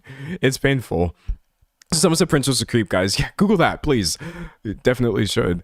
But yeah, no, like, we've talked about this on stream. Classical music, the Beatles, Michael Jackson. What else is considered to be, like, unbelievably earth-shattering good to the point where it can never be replicated or reached ever again? The Godfather? Just kidding. I haven't watched that one, so I can't offer an opinion on it. But The Godfather? any of these things that is considered to be to occupy that untouchable place. Why am I doing Illuminati hand symbols? To occupy that untouchable place in culture, I don't believe in it. Oh, I also just realized I froze the chat. Sorry. Someone said ABBA. Well, except ABBA. Except ABBA's music. I mean, it's that good. Someone said, nah, you're wrong. Freddie Mercury is the GOAT. But do you see how many GOATs there are? You're kind of like, I agree with you, but this is kind of what I'm trying to say. Like, music is essentially a bunch of GOATs. it's a, oh, my bad. Trying to close this. Okay, there we go. Whoa, where did my picture go? Get help with File Explorer in Windows 11. No. Music is essentially a GOAT farm. There are a lot of greatest musicians of all time. There are a lot of greatest bands of all time, and there's a lot of greatest vocalists of all time. There's a lot of greatest bassists and drummers of all time. There's so many of them at this point that I can't take this distinction seriously. So that's how I feel personally. Like, how could anyone argue, for example, like, I'm thinking of like Freddie Mercury. How could you argue that he was more or less iconic than, give me another example, chat. You get what I'm trying to say. You get what I'm trying to say. Some say I hate to sound like a film bro, but Godfather is really good aesthetically. Well, I need to watch it so I can form my own opinion on it. Someone said Beyonce can sing. Don't even. Beyonce can sing for sure. Oh, here, I'll give you an example. Jimi Hendrix. Oh, no, that's a much better example. Listen. How on earth? Because Jimi Hendrix was really that guy. He was really that guy, right? Prince. Okay, great. How on earth could you make an argument that one of these two people was more influential or important or innovative than the other? It seems like a losing battle. I will never accept anybody saying, actually, Prince was better than Jimi Hendrix. But I will also never accept anybody saying, actually, Jimi Hendrix was better than Prince. Neither of these things is true. And that's why I can't do this, like, great man theory approach to music. It's not true. You know, that's how I feel in my heart. That's how I feel for real. Someone said Jimi Hendrix is better than Prince. Nah, dog. It's not true. And neither is the inverse. To me, anyways. But that's just, now I'm being goofy, honestly. Though, someone said plus this is only Western music. Yes. Dude, these are only people who get platforms. How many people can play the guitar on a level that we've never seen before, but we just don't know because they're not on the radio. But listen though.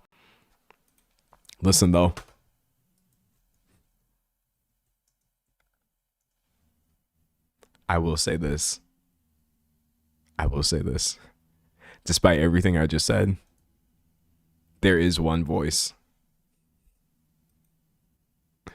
There is one voice. There is one voice for me. This is not me asserting that this is the GOAT or whatever. I'm now only talking about personal opinion. Whitney Houston, for me, it has nothing to do with like technical ability. It has nothing to do with body of work or how many albums did you have, how many hits did you have. It has nothing to do with commercial success. No one makes me feel the way. No one makes me feel the way Whitney Houston did listening to her voice and her music. I swear to God, she could just open like her mouth and do like one note in the song, and I instantly start feeling emotions. I can't really say that that's true about other people, but that's literally just a personal thing. So that's why I would personally say maybe I have my own GOAT list, which might piss a lot of y'all off. Do I believe Whitney Houston's the greatest vocalist of all time? In D'Angelo world, where D'Angelo makes rules, yes. Oh, yes. Absolutely. And I will take no sort of opinion other than that. But like, in this real and beautiful world where we all get to have opinions, you're totally free to think other people are also the greatest vocalist of all time. So yeah, not gonna lie, when it was much out dude, I swear to God, it's just not right. Like, wait, that's a Whitney song. I'm over here accidentally quoting her.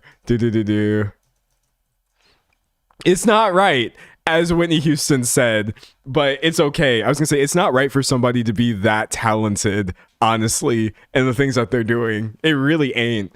Someone said Bjork. Oh my God. This is what I'm trying to tell you, chat. This is, oh wait, hold on, wait, you can't be Googling random pictures of Bjork on stream, because sometimes she does artwork and it's very suggestive, which I find nice, but like YouTube isn't going to see it as artistic as I do. So let me pull a default picture of her. My favorite picture of Bjork to ever exist would obviously be the cover for Post. Dude, like, the very existence of Bjork is why I can't crown a single individual as like the greatest of all time. Because in some special way, you ain't never going to be on this level. No one is doing it like her. No one has ever done it like her. Except, obviously, many people have been influenced by her, and Bjork was also influenced by other people. But like, you feel me? There's too many iconic photos. Someone said Swan. Okay, wait. Maybe that's my favorite picture of her too. Or maybe I just have a bunch of those. Bjork swan dress. I love this picture so much. It's so fun. Honestly, dude, bring back whimsy. I want to see people wear a swan dress to the red carpet. No real swans even have to be involved in the making of this dress. But yeah, no, like, dog, there's too many good musicians. There's too many good musicians. It don't make sense to crown anybody as the GOAT in my mind. Someone said Ella Fitzgerald. Like, I'm accidentally putting on caps lock. Dog. It will be crazy to ignore the impact of Ella Fitzgerald, or in my mind, to even try to put anybody above her would make no sense. That would make no type of sense whatsoever. Oh God, there's someone else that I'm thinking of right now that I also feel like is just there, where I'm just like, you can't have another one. Oh, it's hello.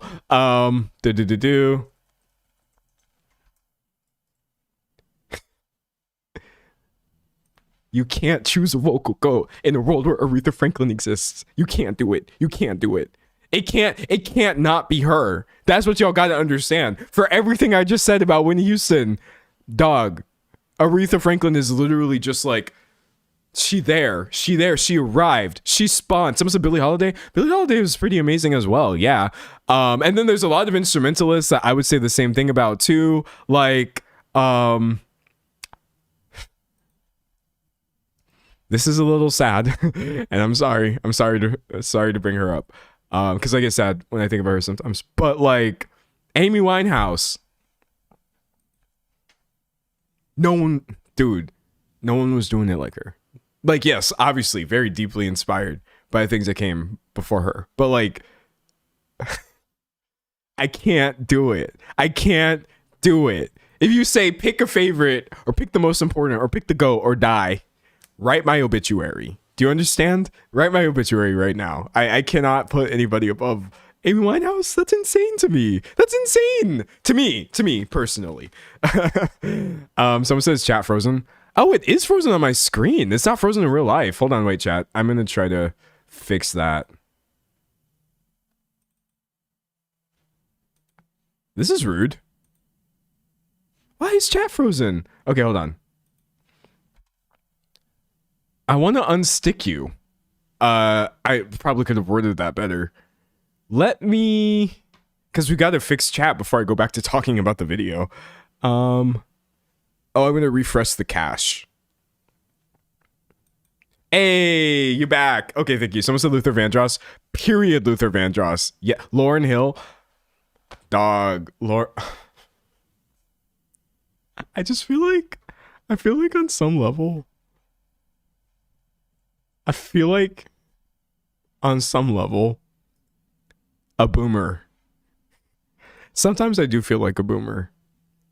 And I'm just like, y'all will never understand. You won't get it. The kids, they'll never get it. That's a silly take. But I'm telling you right now, growing up on Lauryn Hill, who by the way was before my time, so I also sound stupid saying this. There's just something about that. Now I'm thinking about like Erykah Badu. Come on, man. Come on. These people have like flipped.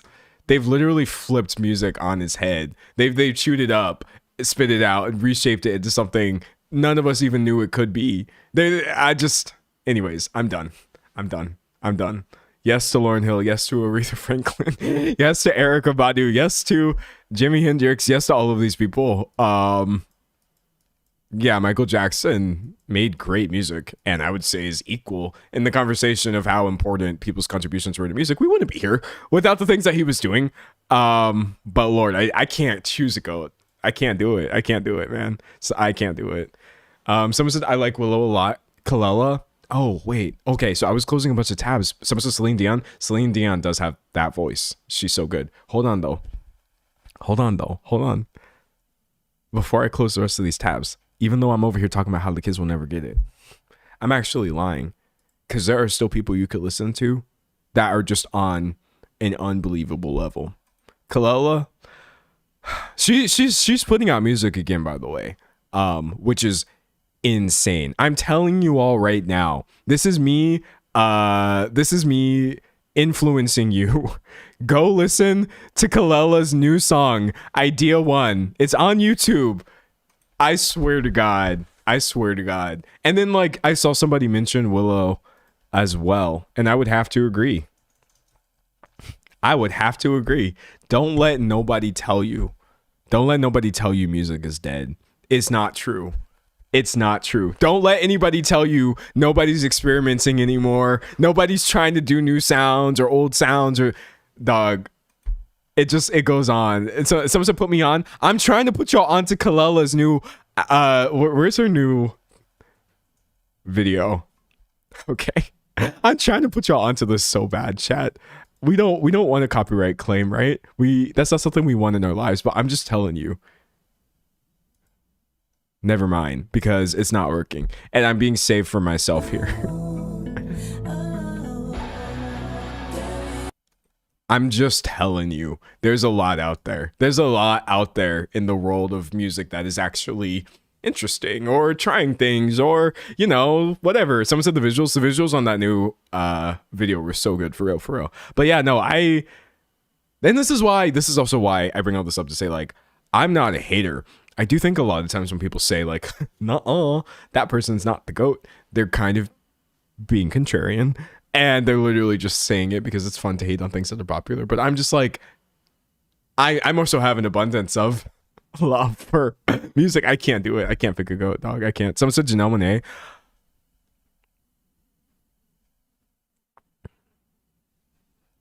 Sorry.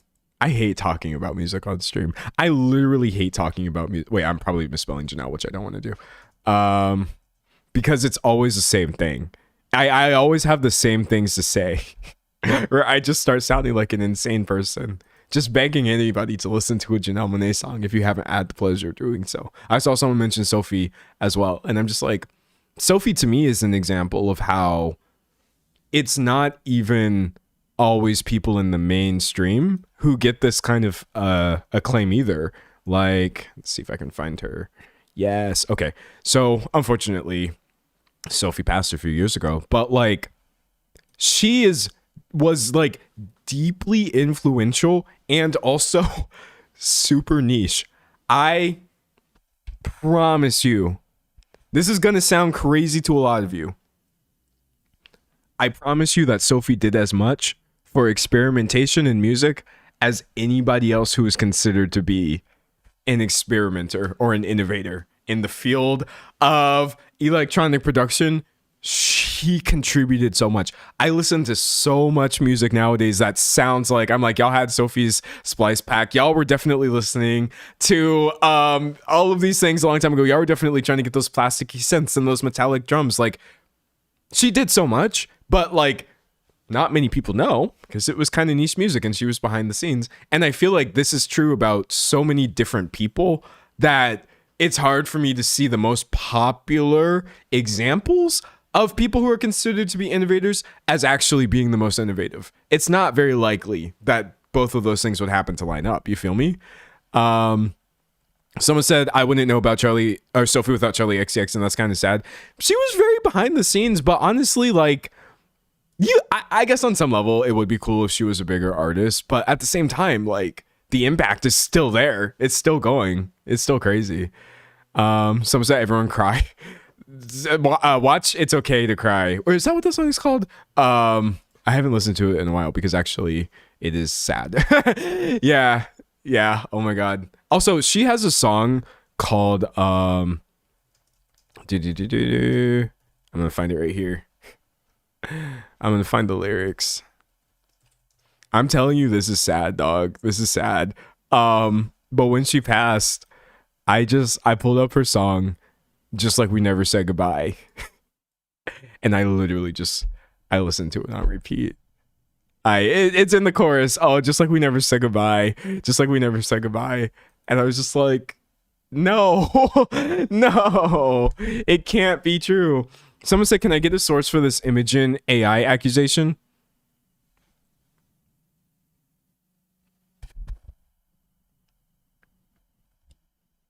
Can I pull a clavicular? Can I pull a clavicular? You bringing... Oh, wait. I accidentally hit my camera. I gotta fix my camera. Okay, wait, hold on. I gotta fix my camera and then I'll pull a clavicular on you.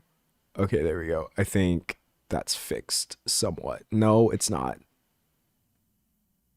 Okay, there we go. Anyways, you bringing up Imogen Heap and AI literally makes me want to walk out of the stream right now. I want to leave the stream. I want to just take this off and say, why would you ask me that question? That's such a bad question.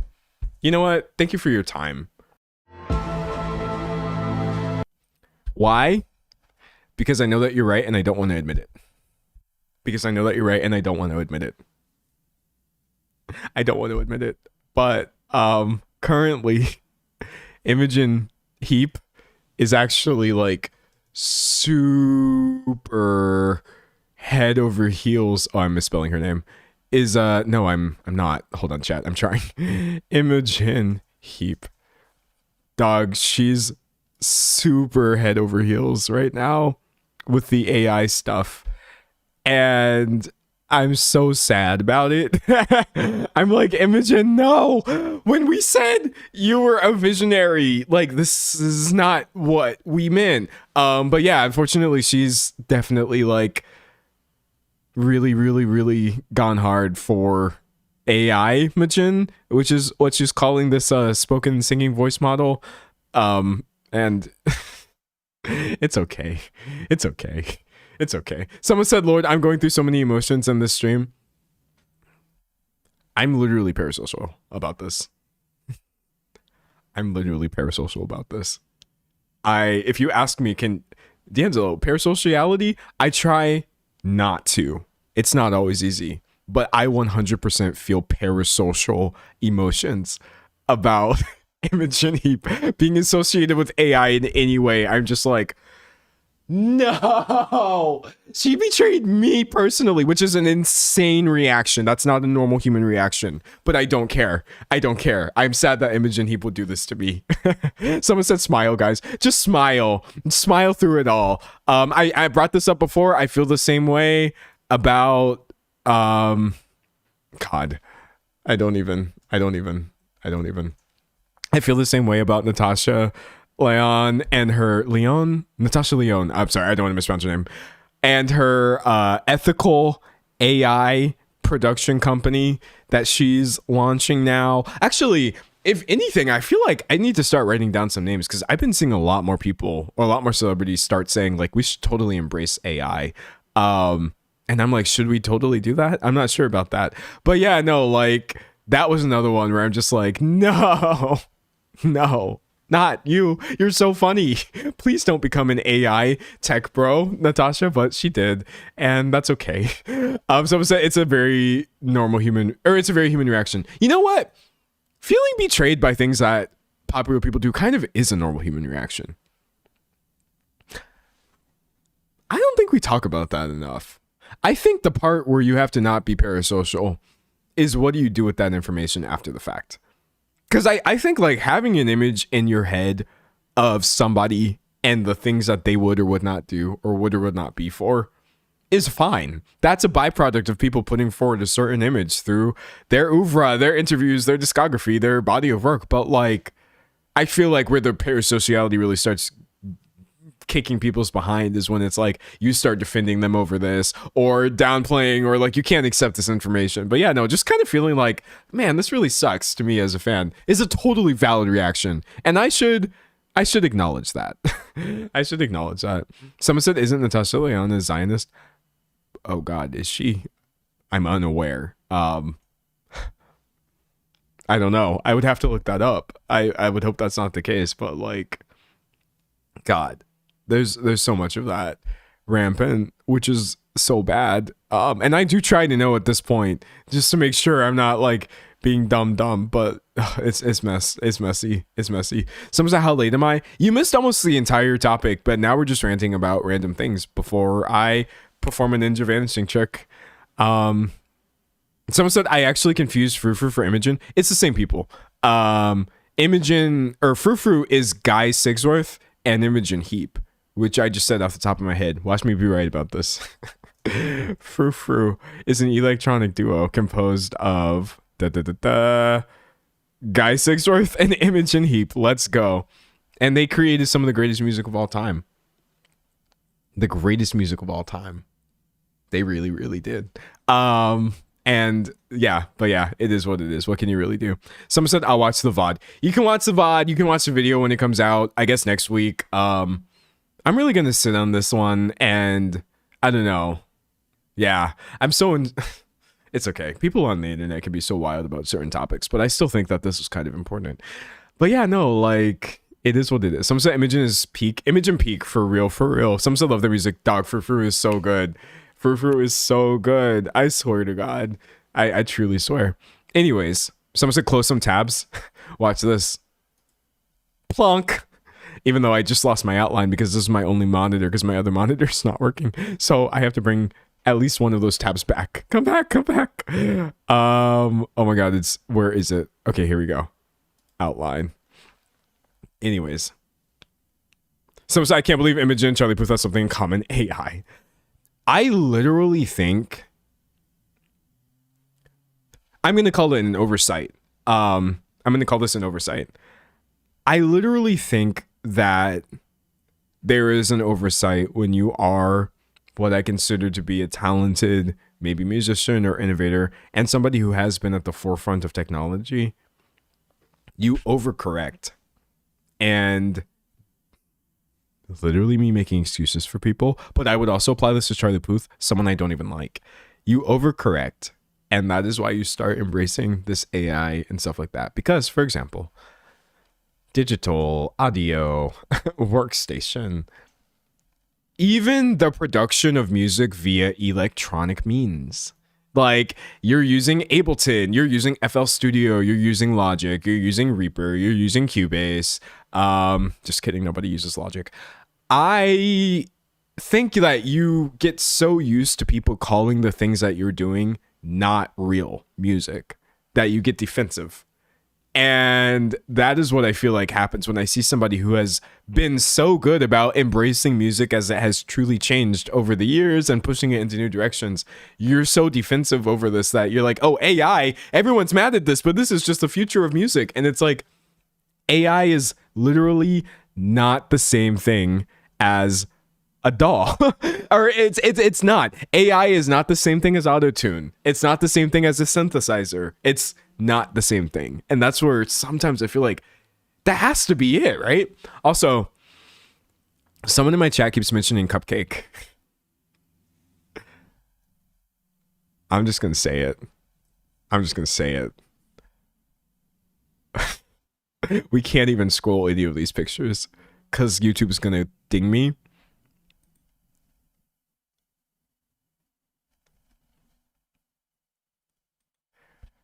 Cupcake's one of the best lyricists in the game right now in female rap. Hands down. No, screw female rap as an institution. She's one of the best lyricists in rap, period. There's no reason to segregate. I just realized, why am I segregating this by gender? Rap fans always do this. It's like female rap is a thing. And this, nah, forget female rappers. I think that she's top 5. She's probably top 5 toe to toe with anybody. It don't matter if you Kendrick Lamar.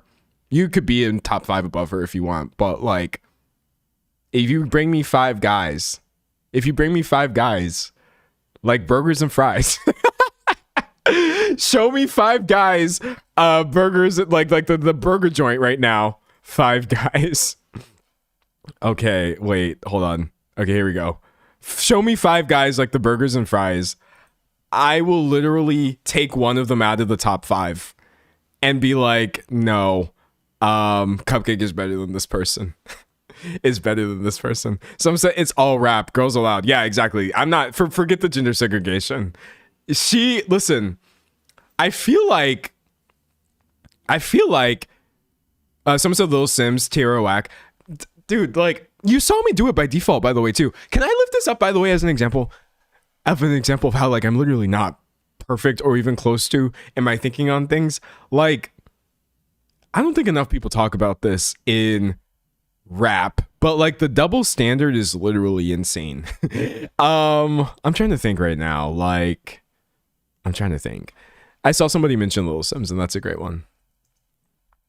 I think when you start talking about rap, one thing fans will do is instantly segregate it by gender and say female rap and normal rap, which I did as a reflex.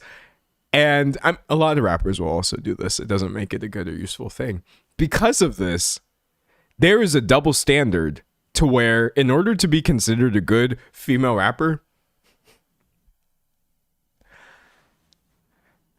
I'm just going to say it, you have to be equally talented to any top 5 in male rap. Any of them, toe to toe. I believe anybody who is even considered to be an okay female rapper probably is literally as good, if not better, than multiple of the people who are in any sort of like GOAT list. I think like the needless segregation has resulted in women having to be so insanely good at their pin game and their delivery and their flow and their looks, and all these things have to be literally like 1 million out of 10 just to be even considered a serious rapper. Whereas like you do not see the same thing with other rappers at all. So I actually believe Little Sims is one of the greatest people rapping at all. Someone said Missy Elliott is the literal queen. Missy, dog, I'm sorry. Show me somebody who is being as cool as Missy Elliott. They ain't there. No one's doing it. I'm such a fan. Yeah. Oh, it would be cooler if I could spell. Missy Elliott is the one. Okay, like Doechii currently.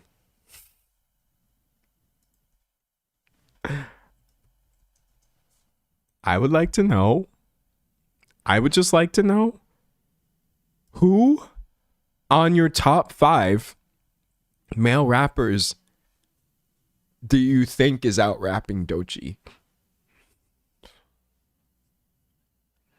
Because they're not. That's not happening. I think there's a lot of things that are present in society that may lead you to believe that this is happening, but it's not happening. I think hands down, she is. God, I almost want to say I can't think of anybody currently who just has more pure rap ability than Doechii currently, right now. This changes a lot. You're always going to have the new, you're always going to have the new, but like, I'm telling you right now, it's her. It's nobody on your top 5, no matter how many dudes you got up in there. I'm just telling you. So this is why I'm still trying to check myself. When I bring up Cupcake and I'm like a female rapper, I'm playing into this double standard, which I'm still trying to unlearn, which has resulted in people's talent and stuff getting so downplayed and stuff like that. But going back to my original point, honestly, I still think that Cupcake is one of the greatest lyricists currently writing. She's so funny. She's so good at it. I think she's mostly known for her, like, someone said No Name. No Name is so good. Cupcake is mostly known for her, like, wildly sexual, like sexual to the point where I can't even read the names of her songs on stream. But I think because she constantly puts out music like that, because clearly she enjoys it, people don't listen to her other songs and they don't know that she really be writing. She be rapping. Like, it's crazy, honestly. Someone said I joined stream for once in my life just to find out my faves are AI. Sorry. Well, I'm not AI. I hope that helps. Anyways, moving on. Someone said Cupcake and No Name, my Chicago queens. Yes, let's go. Dog, there's too many talented people in music right now. There's too many of them. Anyways. Someone says Squidward's nose. Yeah, that would be an example of we can't be looking at those lyrics on stream chat. It's a no, dog. It's a no. All right. Someone said Mona Leo's my favorite rapper. But that's the other thing too. I think you should be open to other people's goats. I'll leave it there. Bring back up the goat farm. Goat farm. As a consumer of music, as a person, a human who has opinions, no matter who your greatest of all time is for whatever reason, I think you should be open to other people's answers for who is the greatest. Even if you think they're wrong. Which would be like, that's okay. If you're like, nah, I just don't think so. You should still understand that those people are valid too. I just think that's a more fun way of going into music, honestly, where everybody eats and everybody gets to shine. But alas, it's just cope at the end of the day. All right. Someone said Ray is up there. Ray. Enough. Because she's so good. I agree. I have to stop.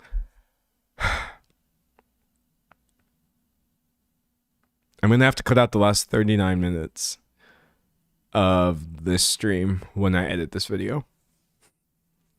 Because I was distracting myself. But unfortunately, chat, I do need to wrap this video up and then we can move on from this. Regardless. So let me just go ahead and give my trigger warnings again. Because we've been operating in a more lighthearted space. And I so vastly prefer talking about non-traumatic things. If I could sustain like a YouTube career, honestly, just by constantly spreading positive vibes and energy and just being like, I love all music. Look at all of these talented people. Wow, that's your favorite? Here's my favorite. Let's trade and let's all learn about new and great songs. And then that was a sustainable business model that I knew how to do. I would do it. I think about that a lot. If I could go back in time, which I can't, so it's not really useful to think about. And I could just start off with Minecraft videos. If I could be Dan TDM, and the only time anybody saw me online was because I was doing something that I enjoyed and that people actually liked sitting through. When I do that, I realize the chat is frozen again. I'm going to have to reset it. I feel like y'all have been really active today. I'm blaming you. I'm blaming you for the chat freezing. If I could go back in time and, I don't know, create like music reviews or I don't know, niche videos about JRPGs and just do that for a bag, maybe I would have done that. Maybe I would have done that instead of talking about the things that actually do interest me as well on the long term, which would mostly be pop culture commentary.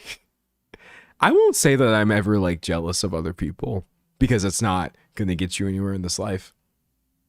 But can I say it must be nice to enjoy, or rather to know that you're not talking about things that are just like purely icky. Sometimes I just think like life must be simpler if I was really just over here talking about these other things, dog. It would have been so much better. Someone said music and JRPGs. Listen, I could have done like I literally could have done like a Final Fantasy playthrough channel. I don't even like all of these games. It's my favorite game series of all time. Or at least it's in my top 3. My distaste comes from how much I love the games. I love them to a point where it's indistinguishable from hate. I would just play Final Fantasy.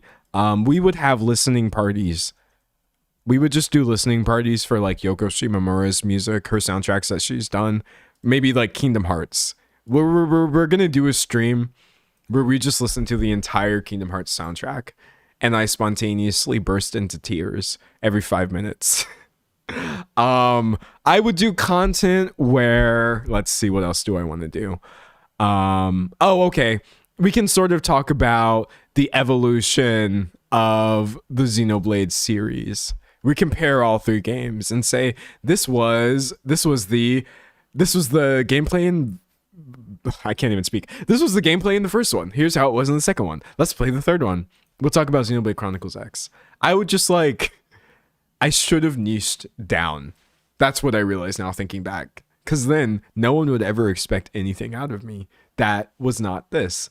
That's the smartest thing I could have done, honestly. But it's okay. It's okay. Someone said I'm down for that. I think a lot of people would be down for that. And honestly, if I had put actual work into it at that time, I'm sure I could have gotten it off the ground. But I didn't have the foresight to know. How tired I get of this one specific portion of my job, which is like having to spend any amount of time talking about some of the people that I talk about. It's just like, there's no way. No, for the love of God, please don't make me talk about Michael Jackson. And no one's making me do this, by the way. I could literally start a channel now and just, you know, post to my heart's content. But the thing is, we all have that one part of our job. And this is just the one part of my job that I have to deal with. So it's not even a unique issue to being a YouTuber at all. Someone said you've evolved your content before, do it again. Well, I evolved my content into a space that continued to work. I think if I evolved it into something even more niche than how my streams usually go, that's going to reflect in viewership and a lot of things. But let me tell you this. As soon as I can get away with it, I'm going to do it. As soon as I get away with it. If I ever hit a point where I realize I can post a video about, here, I'll give you an example.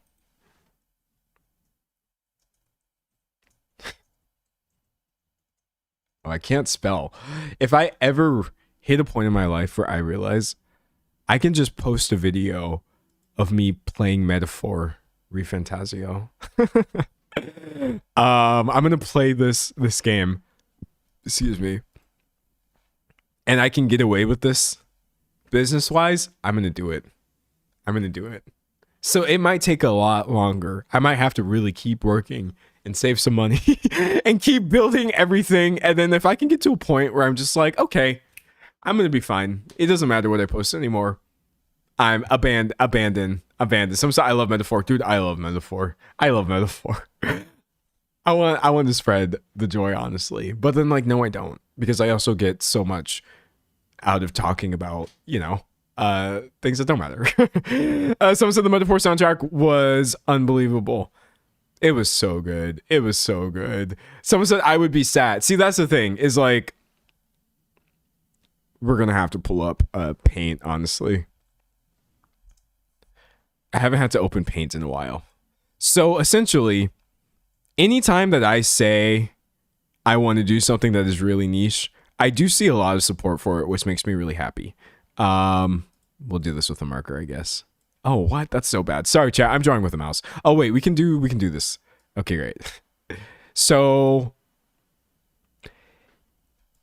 I'm going to go with black. The black circle is all the people in the world, or all the people who are currently in my audience watching me right now.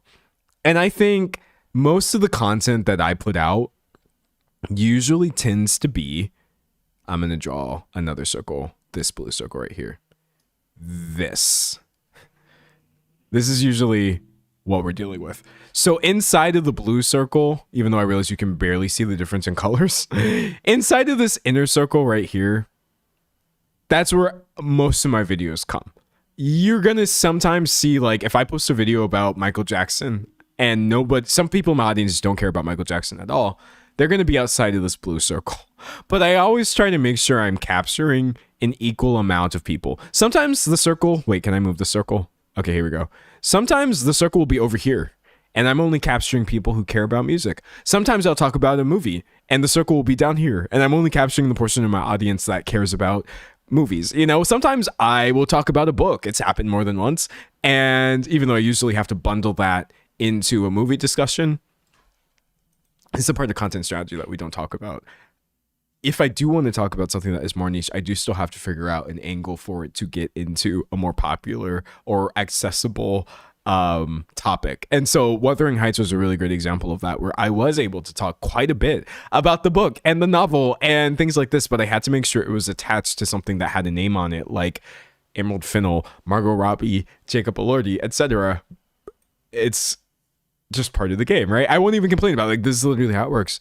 I think the thing is, when it comes to things that are so niche and you kind of go like this, the people in this small circle, they go crazy. So let's say I wanted to talk about just the book by itself, Wuthering Heights.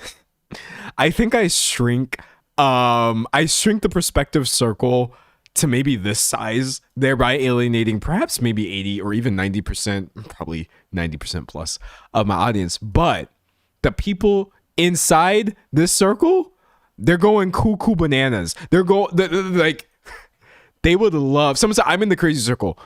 Literally, it's like a mosh pit in there of how excited people get the more niche your topics are. But the thing is, like, it can be really hard for the YouTube algorithm to distinguish between when just a few people love a video a lot, which I think is a perfectly valid way of making content, or when a lot of people like a video somewhat. So because of that, I think I mostly, it's funny, I've never really talked about this, but I mostly keep my topics this size. Sometimes we can get a little bit smaller, like maybe when I was talking about like Polymarket, gambling, prediction market stuff, we might have been at like half size, right? Something like that. But what did I do? I still had Kendall Jenner in the thumbnail for that because she was related. It's not clickbait. She was promoting DraftKings or FanDuel or whichever one it was. And so you always have to find that angle to stop YouTube from not showing your content to anybody. But yeah, the sad thing is the more that you make the crazy videos for the people in the silly circle, that's what I'm going to call all of you. You're in the silly circle. The more that you appeal to the silly circle, you will temporarily see really strong performance. And YouTube will be like, yo, this is really good. You have found a way to get people really hype. But you have all these other people who are outside of it. So even if I come in from another angle, and this time I'm talking about music, and everybody's going like, you know, and then let's say I do another one and I'm talking about a game, right? And you got all the people in the Silly Circle going like, Do you know what YouTube does? This sucks so bad. They take this outer circle. You see this one in black? And just little by little, they start shrinking it. It happens. I see it happen with so many people's channels, and it's really infuriating when they are actually making good content. It just happens to be a little bit more niche than their other things. YouTube will shrink to accommodate the size of the silly circles that you're appealing to.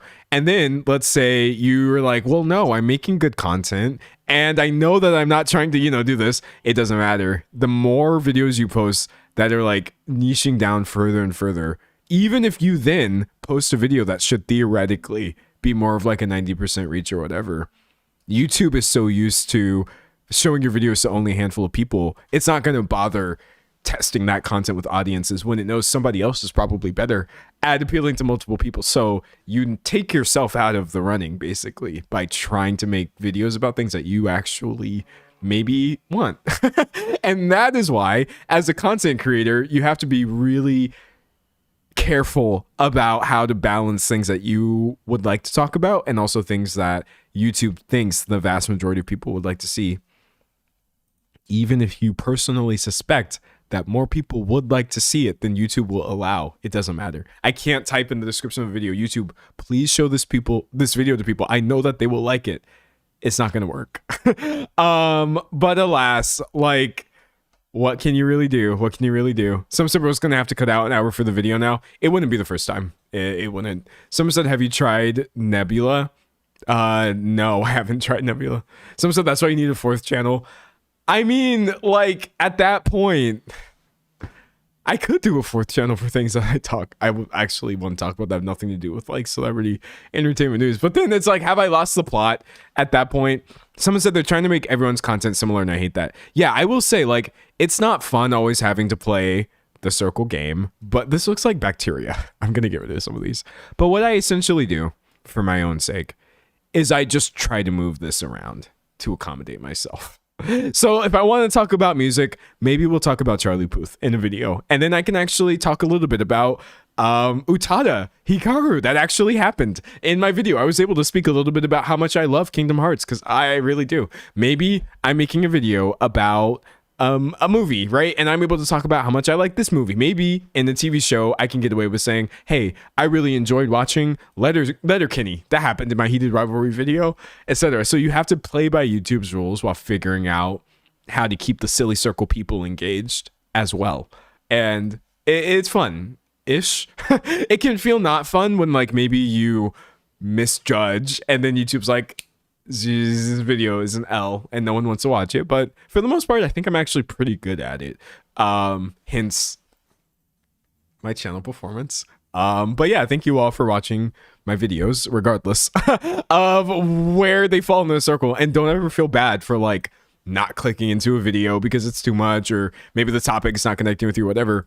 I'm always going to swoop back in with something that pulls you back in. Is my content strategy. That's what I do, honestly. Whether it works or not, who knows? Who really knows? Anyways, I'm gonna close out of this.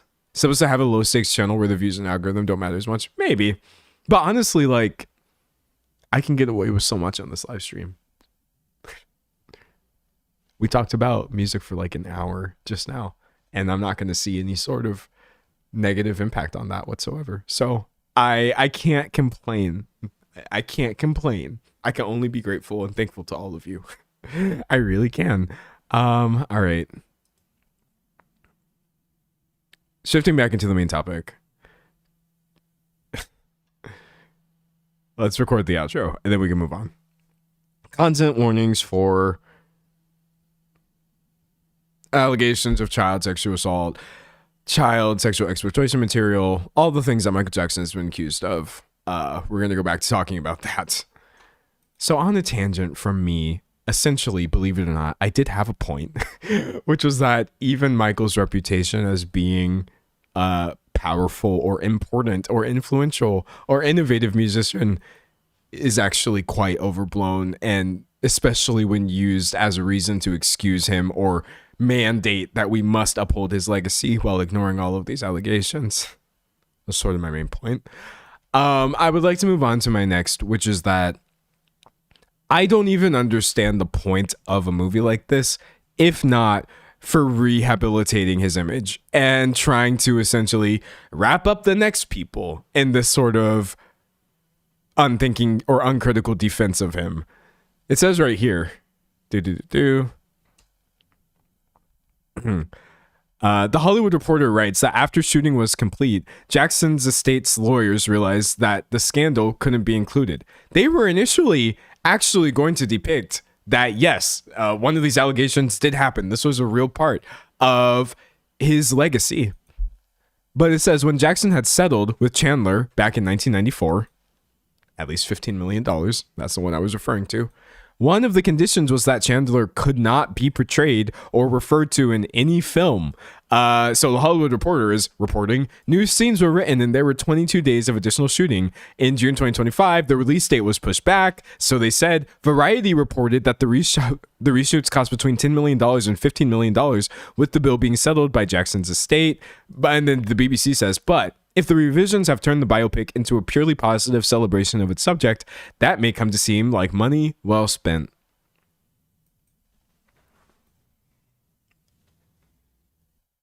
Point blank. If you have to take out the truth from a true story because you actually cannot talk about these things after you settled a case where people had accused you of child sexual abuse, I don't think that this movie should be made. That's what I'm saying. Clearly, the fact that you have millions of dollars in reshoots of having to scrub the actual truth out of this biopic indicates that maybe some more thought should have been put into why we're turning this into a movie in the first place. Sort of my point. Believe it or not, I did have a point. Look, I know I came into this video hot. I'm angry. This stuff pisses me off really bad. But I just had that one little point, which is like, what are we doing here? If not just an annoying rehab of his image. It doesn't make any sense. What's happening in chat? Did my chat freeze again? Oh, you're all still there. Okay, I have no idea what happened, but I see like a bunch of messages were deleted. Yikes. Anyways, someone said period. Okay, great. Y'all heard what I said. Glad. Someone said biopics are just big PR campaigns. Yeah, of anyone who quote unquote deserves any sort of re-examination of their image or whatever. Michael Jackson is not in the runnings. Okay, truly not. Someone said, yeah, biopic without that, and it makes no sense. Yeah, but again, like, these are reports from the Hollywood Reporter. Maybe it will be in the movie, you know? But if you expect me to believe that it's actually going to be treated with the severity I believe it should, as opposed to just yet another defense and painting Michael Jackson as a victim of all of these greedy, evil children, I just don't think that's likely, unfortunately. All right, that was sort of my main point. Chat. We talked about it all. The movie being in the works since 2019, having the big name director behind it, people being really excited for it. Why I feel like people are pretty uncritical about defending him, even when it comes to the things that he has admitted that he has done, it would still be grooming and abusive towards these children. Even beyond that, you have all of the things that were found in his residence, him settling out of court, millions of dollars paid to people who have accused him, this not proving it, but certainly not being a reason we should just ignore all these allegations. The fact that he has new allegations happening right now of multiple other adults coming forward and saying that he abused them, all just like some of the creepy things about him. The baby shrine, dude, that was so weird. Fans' defense of him saying, well, he didn't have a childhood and that's why he's like this. What else? Oh, the theory that he is protecting kids from Epstein, which, please, I don't. Just know that that is a complete fallacy that's being pushed to you by Michael defenders. And the fact that they allegedly had to reshoot parts of the movie because they can't even depict the things that actually happened due to the settlement 30 years ago. Was that 30 years ago? Wow, 1994 being 30 years ago is crazy. And just a little bit of touching on how a lot of this is just giving great man theory in the first place, of how we don't need to put anybody on the pedestal.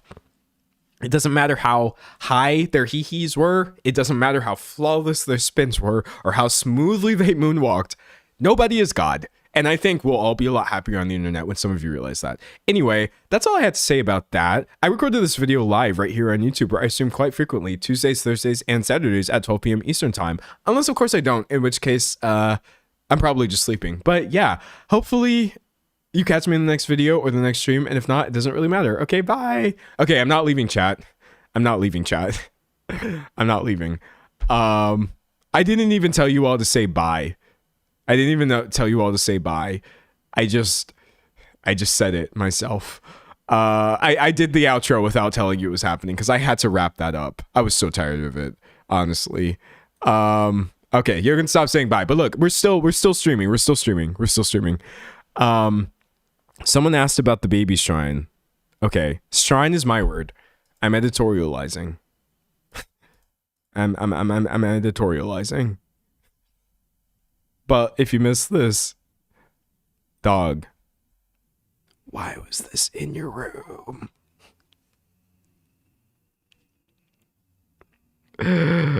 Why was this in your room? Why? Someone said, I just looked up what was found in his room and I had no idea. Please look it up if this sounds way too out there for you, or you're like, that can't possibly be true. Just look it up like I did. Why did they find a bunch of babies from Target ads that you just had proudly displayed on your nightstand? God, what a weird person. Absolutely one of the strangest people I have ever had the misfortune of talking about in a live stream. Someone said, I don't think you're editorializing. That's a shrine. I don't feel like I'm going overboard. I agree. The obsession is just so strange. I think like, in general, kids are great. They're sweet or whatever. But like, can we be normal about this, please? Is how I feel. Lord almighty. Someone says, my fault for having eyes. Yeah, no, like, I think even examining, let me just see if I could find some of these. Michael Jackson quotes on children. Images. Okay, great. Let's quote Michael right here, which, oh my God, is that a real picture? Put the baby down, unless that's his baby, but whatever. What we need to learn from children isn't childish. Being with them connects us to the deeper wisdom of life, which is ever present and only asked to be lived. They know the solutions that lie waiting to be recognized within our own hearts. They say he said at the Grammy Awards, allegedly. Now, keep in mind, when you Google quotes, a lot of quotes from people are actually fake. But I looked up enough of these to know that some of these are actual Michael Jackson quotes. The children are loving. They don't gossip. They don't complain. They're just open-hearted. They're ready for you. They don't judge. They don't see things by way of color. They're very childlike. That's the problem with adults. They lose that childlike quality. So much ranting and raving about the superiority of children as they're compared to adults, and it just gets so odd. In their innocence, very young children know themselves to be light and love. If we will allow them, they can teach us to see ourselves the same way. Google these quotes yourself. I haven't fact checked any of these, so I stopped recording. Google these quotes and see what the dude was actually out here saying about children and babies. I believe that no human being is born with hate in their heart. I believe that that's true. I could not ever believe that people are born hateful. And so because of that, I personally believe actually it's nice that kids have so much potential to enact good in the world or whatever, but also they're just people. They're just people, Mike.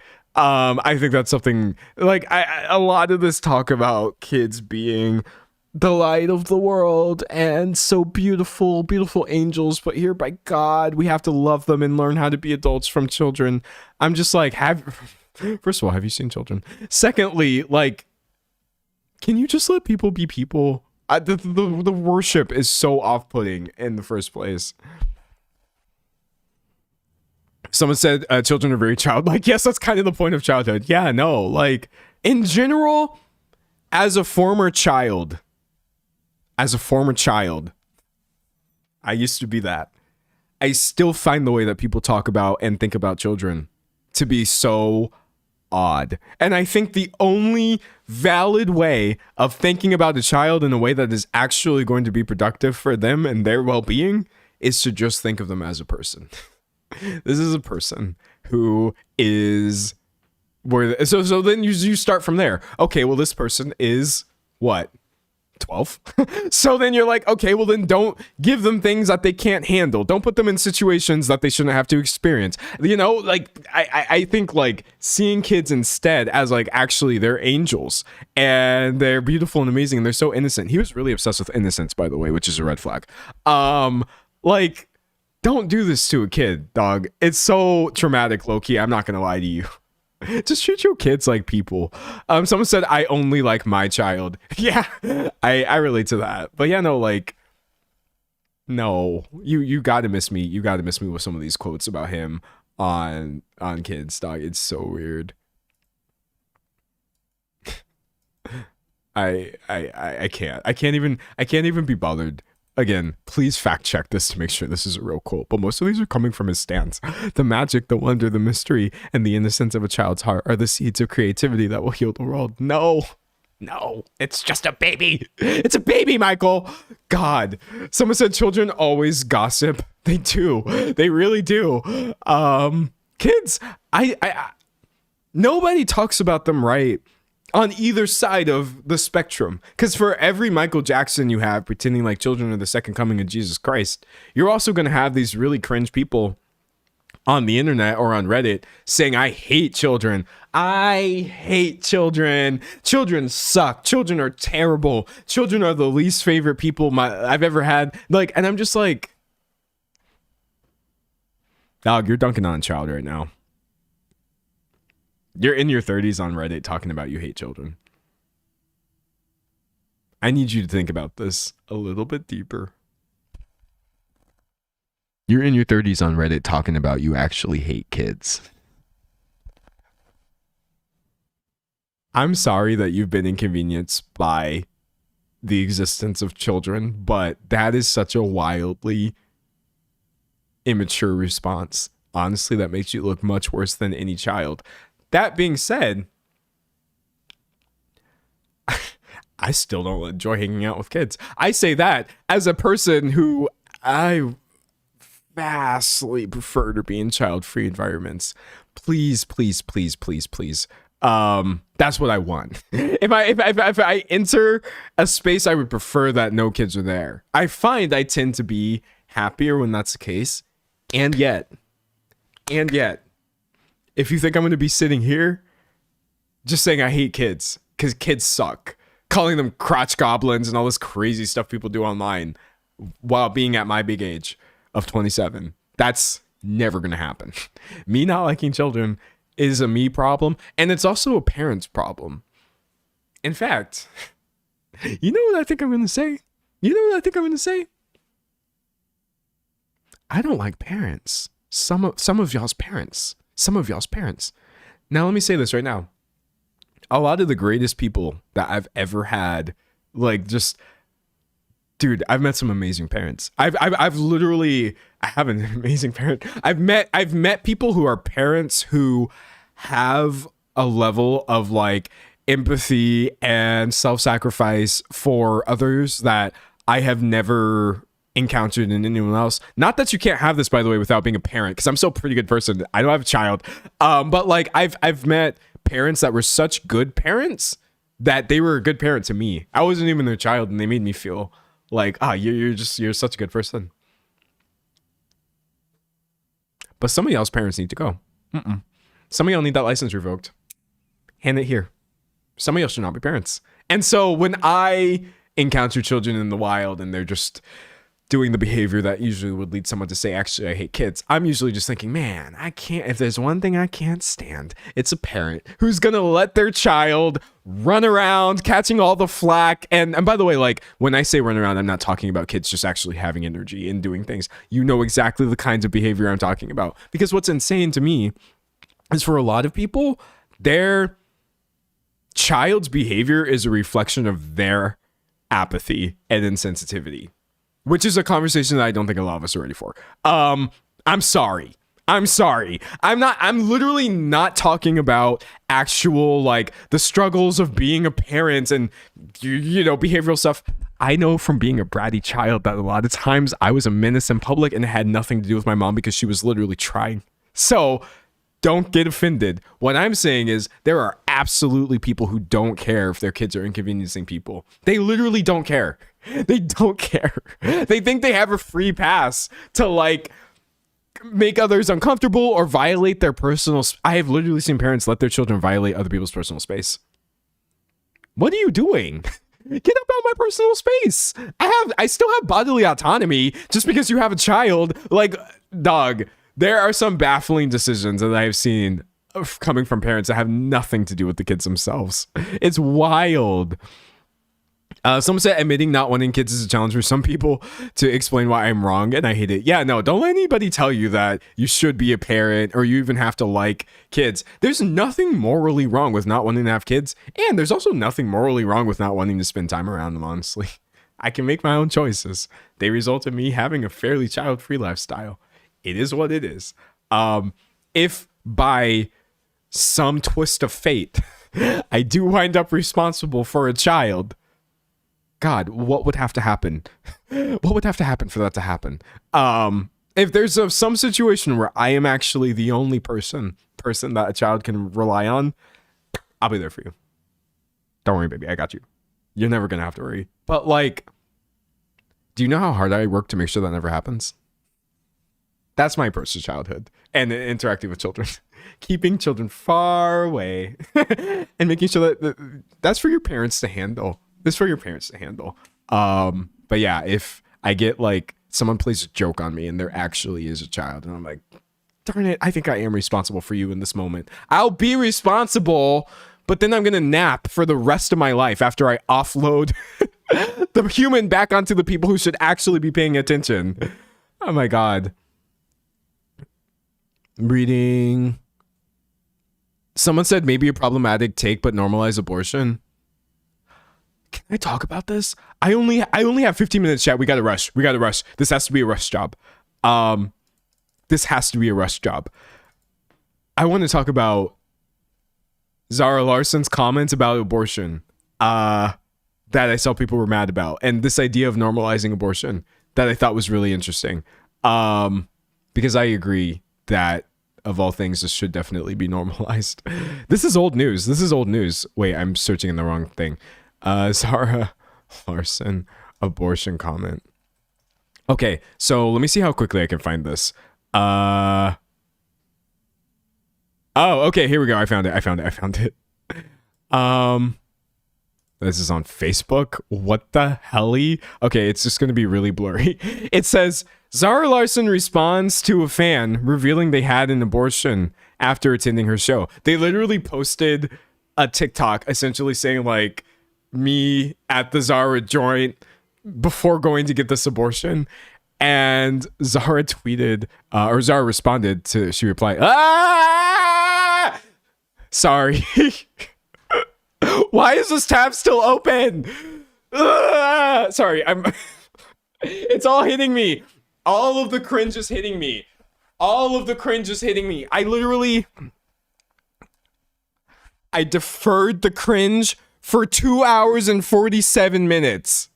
For 2 hours and 47 minutes, I avoided having a full body cringe response to Michael Jackson and the weird stuff with kids. And seeing it just now when I didn't expect... I'm sorry, chat. That was a lot. That was dramatic, but that was... Okay. Okay. We're all good now. I think it's left my body. But after finding this out, Zara Larsson joked and said, I killed the performance and then you killed it after the performance. Purr. And it's kind of funny, but, like, I did see a subsection of people saying that she shouldn't be joking about this. Now, here's the thing. I saw some people saying, reiterating this sort of language of killed it, they found to be objectionable when, you know what I mean? That's the same language that conservatives use to make abortion seem like it's a bad thing, which there's a conversation to be had about that, I guess. But what I'm saying is I'm literally just talking about the people who were literally just like, you can't, oh, never mind, it just disappeared. The people who were saying you shouldn't be joking about abortion. Abortion's like a really traumatic thing for a lot of people. And I'm like, yes, they can be a traumatic thing for a lot of people, but I think making it out to be this untouchable, like sacred sort of boogeyman is what plays into a lot of misconceptions about it. Does that make sense? Now, granted, some sort of comment was funny. I feel like she was just trying to be funny, but like, hopefully those comments, this doesn't sound insane coming from me. Somebody who can't have a child. So abortion is not something I'm ever going to have an experience with per se, but I do feel like in general, deprioritizing or destigmatizing a lot of these things, which are actually very normal and real things, and it's okay to joke about that because it's just a thing that you chose to do or whatever. I think that it's gonna kind of go kind of further than like forever treating these things as, I don't know. That's really tricky, chat. It's really tricky. The reason I also say that this comment was fine, this is just my opinion, this is my opinion, is because the fan joked about being at her concert first. That's why it's fine. I think if Zara Larsson was in the comments of I'm sorry, some people were kind of acting like this, I'm not gonna lie. If Zara Larsson was in the comments of a random person saying, I had to get an abortion, Ed Zara's in there talking about, yes, queen, slay, I would probably be over here like, Zara, what's happening? But like, it was literally in response to somebody who was jokingly being like, yes, queen slay, look at me going to get that abortion after the Zara Larsson concert, and that was on period. And Zara's like, exactly. So because she was responding to something with the same energy, I don't think she was wrong for that per se. It doesn't seem like something the person who posted would be offended about, but it is what it is. Someone said, how is it in poor taste when the fan started? Exactly. This comment could have been in poor taste easily, but maybe this was the one scenario in which it wasn't in poor taste. You know what I think? You know what I think about? What I think about? Someone says, slay, interesting choice. Okay, don't come for me. Don't come for me. You know what I think about? My mom taught me this a long time ago, and it has served me well. She said, when people tell you things that seem like they might be traumatic or bad, start by asking them how they feel about it. She said she learned this when people would tell her that they're getting divorced. Because I think the not normal, but like the standard reaction would be like, oh, I'm so sorry. Or, oh no, or, oh, that's devastating. But what my mom was saying was like, she's just telling me her experience, talking to her friends. She's like, when a lot of my friends come to me and say that they're divorcing their husband, this is the best possible news that they could be sharing. This is the greatest thing that they could do for their personal development, and they're so happy. And so she realized now when people tell her things that are like traumatic, seemingly from the outside, she starts by saying like, oh, how are you feeling about that? And then if the other person is like, oh, I'm feeling terrible, this is a horrible thing, I hate divorce, I wish it wasn't happening, I want to stay together, obviously she can then meet that person where they're at and be like, yeah, this is a tough thing. But if that person's like, how am I feeling, I have never felt better, then my mom can meet them where they're at. So I feel like meet every single person where they're at. Yes, everything and anything can be, and often is, traumatic for people, but like, if you're not parsing their tone, try to parse their tone. Get a little bit more info, and then you can actually be helpful to people or validating of what they're feeling or whatever. Or at least that's what I do, and that's kind of what I saw this interaction as, but it is what it is. Somebody said, how do you feel about that? Write it down. Yeah, no. You will never offend anybody if you ask them, like, oh, how are you feeling about that? Like, it's very neutral. It's very neutral. Like, oh, how are you feeling? Dude, you would be surprised how often I say that. You'd be surprised how often I say that. I've been told like, I've been told like I got fired from this job And instead of just being like, oh, I'm so sorry, I'm like, oh, how are you feeling about that? I will then find out this person hated this job. They wanted to quit, but they're like, I needed this to turn my life around, etc. I do the same thing too, even when it's a little trickier. Somebody comes to me and they're like, we're talking about things, and they're like, oh, I lost 40 pounds. And clearly it's like they're talking about it, they want to talk about it. I'm gonna be like, oh, how are you feeling about that? I have actually saved myself. I done saved myself from sounding like a goofy goober just by asking that one little question. Because I have gotten everything as an answer from like amazing, I feel lighter, I feel great, to like, oh, well, actually this happened because I stopped eating because I have been having anxiety for 3 months straight. And it's like, see, if somebody tells me I lost 40 pounds and I'm just like, yeah, let's go, and they've had anxiety for 3 months straight, I'm like, you're contributing essentially to something that's already difficult for them. But yeah, I want to be everybody's like, I want to be your cheerleader, honestly, and just work with people to figure out how to cheer for them, honestly. Sometimes I will start doing this. I'm telling you, I've never had anyone get offended. Never. No one has ever gotten offended about me asking how they feel about it, because essentially they're taking that as a cue that you're really listening to them and you're trying to hear what they say. I feel like this is going to sound silly coming from somebody who live streams so often when it's a one-way conversation, but like, there is literally so much joy in listening to people. I told a woman, congratulations. She told me she got divorced because she genuinely looked happy about that. Divorce can be a really happy thing for a lot of people. It can be great. It could be the best decision they made recently. I swear to God, being a good and active listener, you could change people's lives. I don't care how stupid this sounds. I've had my life changed because people were listening to me. They actually heard me. And I've also had conversations where I've told the same thing to 9 people, and then the 10th person I tell actually heard what I was saying, and then I feel like I can finally breathe out. I've also been the 10th person where I know somebody has told 9 different people something, but I actually tried to hear what they were really saying, and then they feel relieved after this conversation. I think like language is kind of an L. In general, our primary method of communication being speech, text, all of these things really sucks, because I don't think that feelings and I definitely don't think that like complex emotional states translate to words very well. And so because of that, I think I try to give people more opportunity to use more words to describe the way that they're feeling or the things that they want to say, even if that means you feel like you're talking my ear off or you're just talking in circles. I'm like, talk about it in circles. One thing I like to say a lot is when somebody says, I don't know how to say this, I will say, just say it wrong.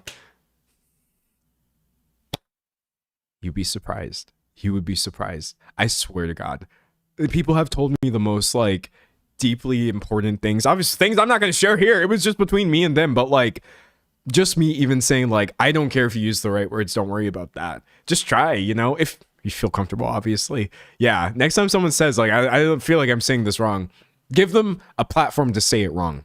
Let it come out nasty. Let it come out crumbled or jumbled or muddled, and try to hear what they're really, really saying. And I promise you're going to help them a lot. But anyways, chat, I have to leave. Thank you so much for joining the stream. And seriously, thank you. This could have been a disaster. This literally could have been a disaster. But I'm not disabling the comments on this video. Nope. I'm not disabling the comments on the stream, and I'm not disabling the comments on the video. You really gotta stand on business. So, video upcoming. Thank you for watching. See you all soon. Bye. All right.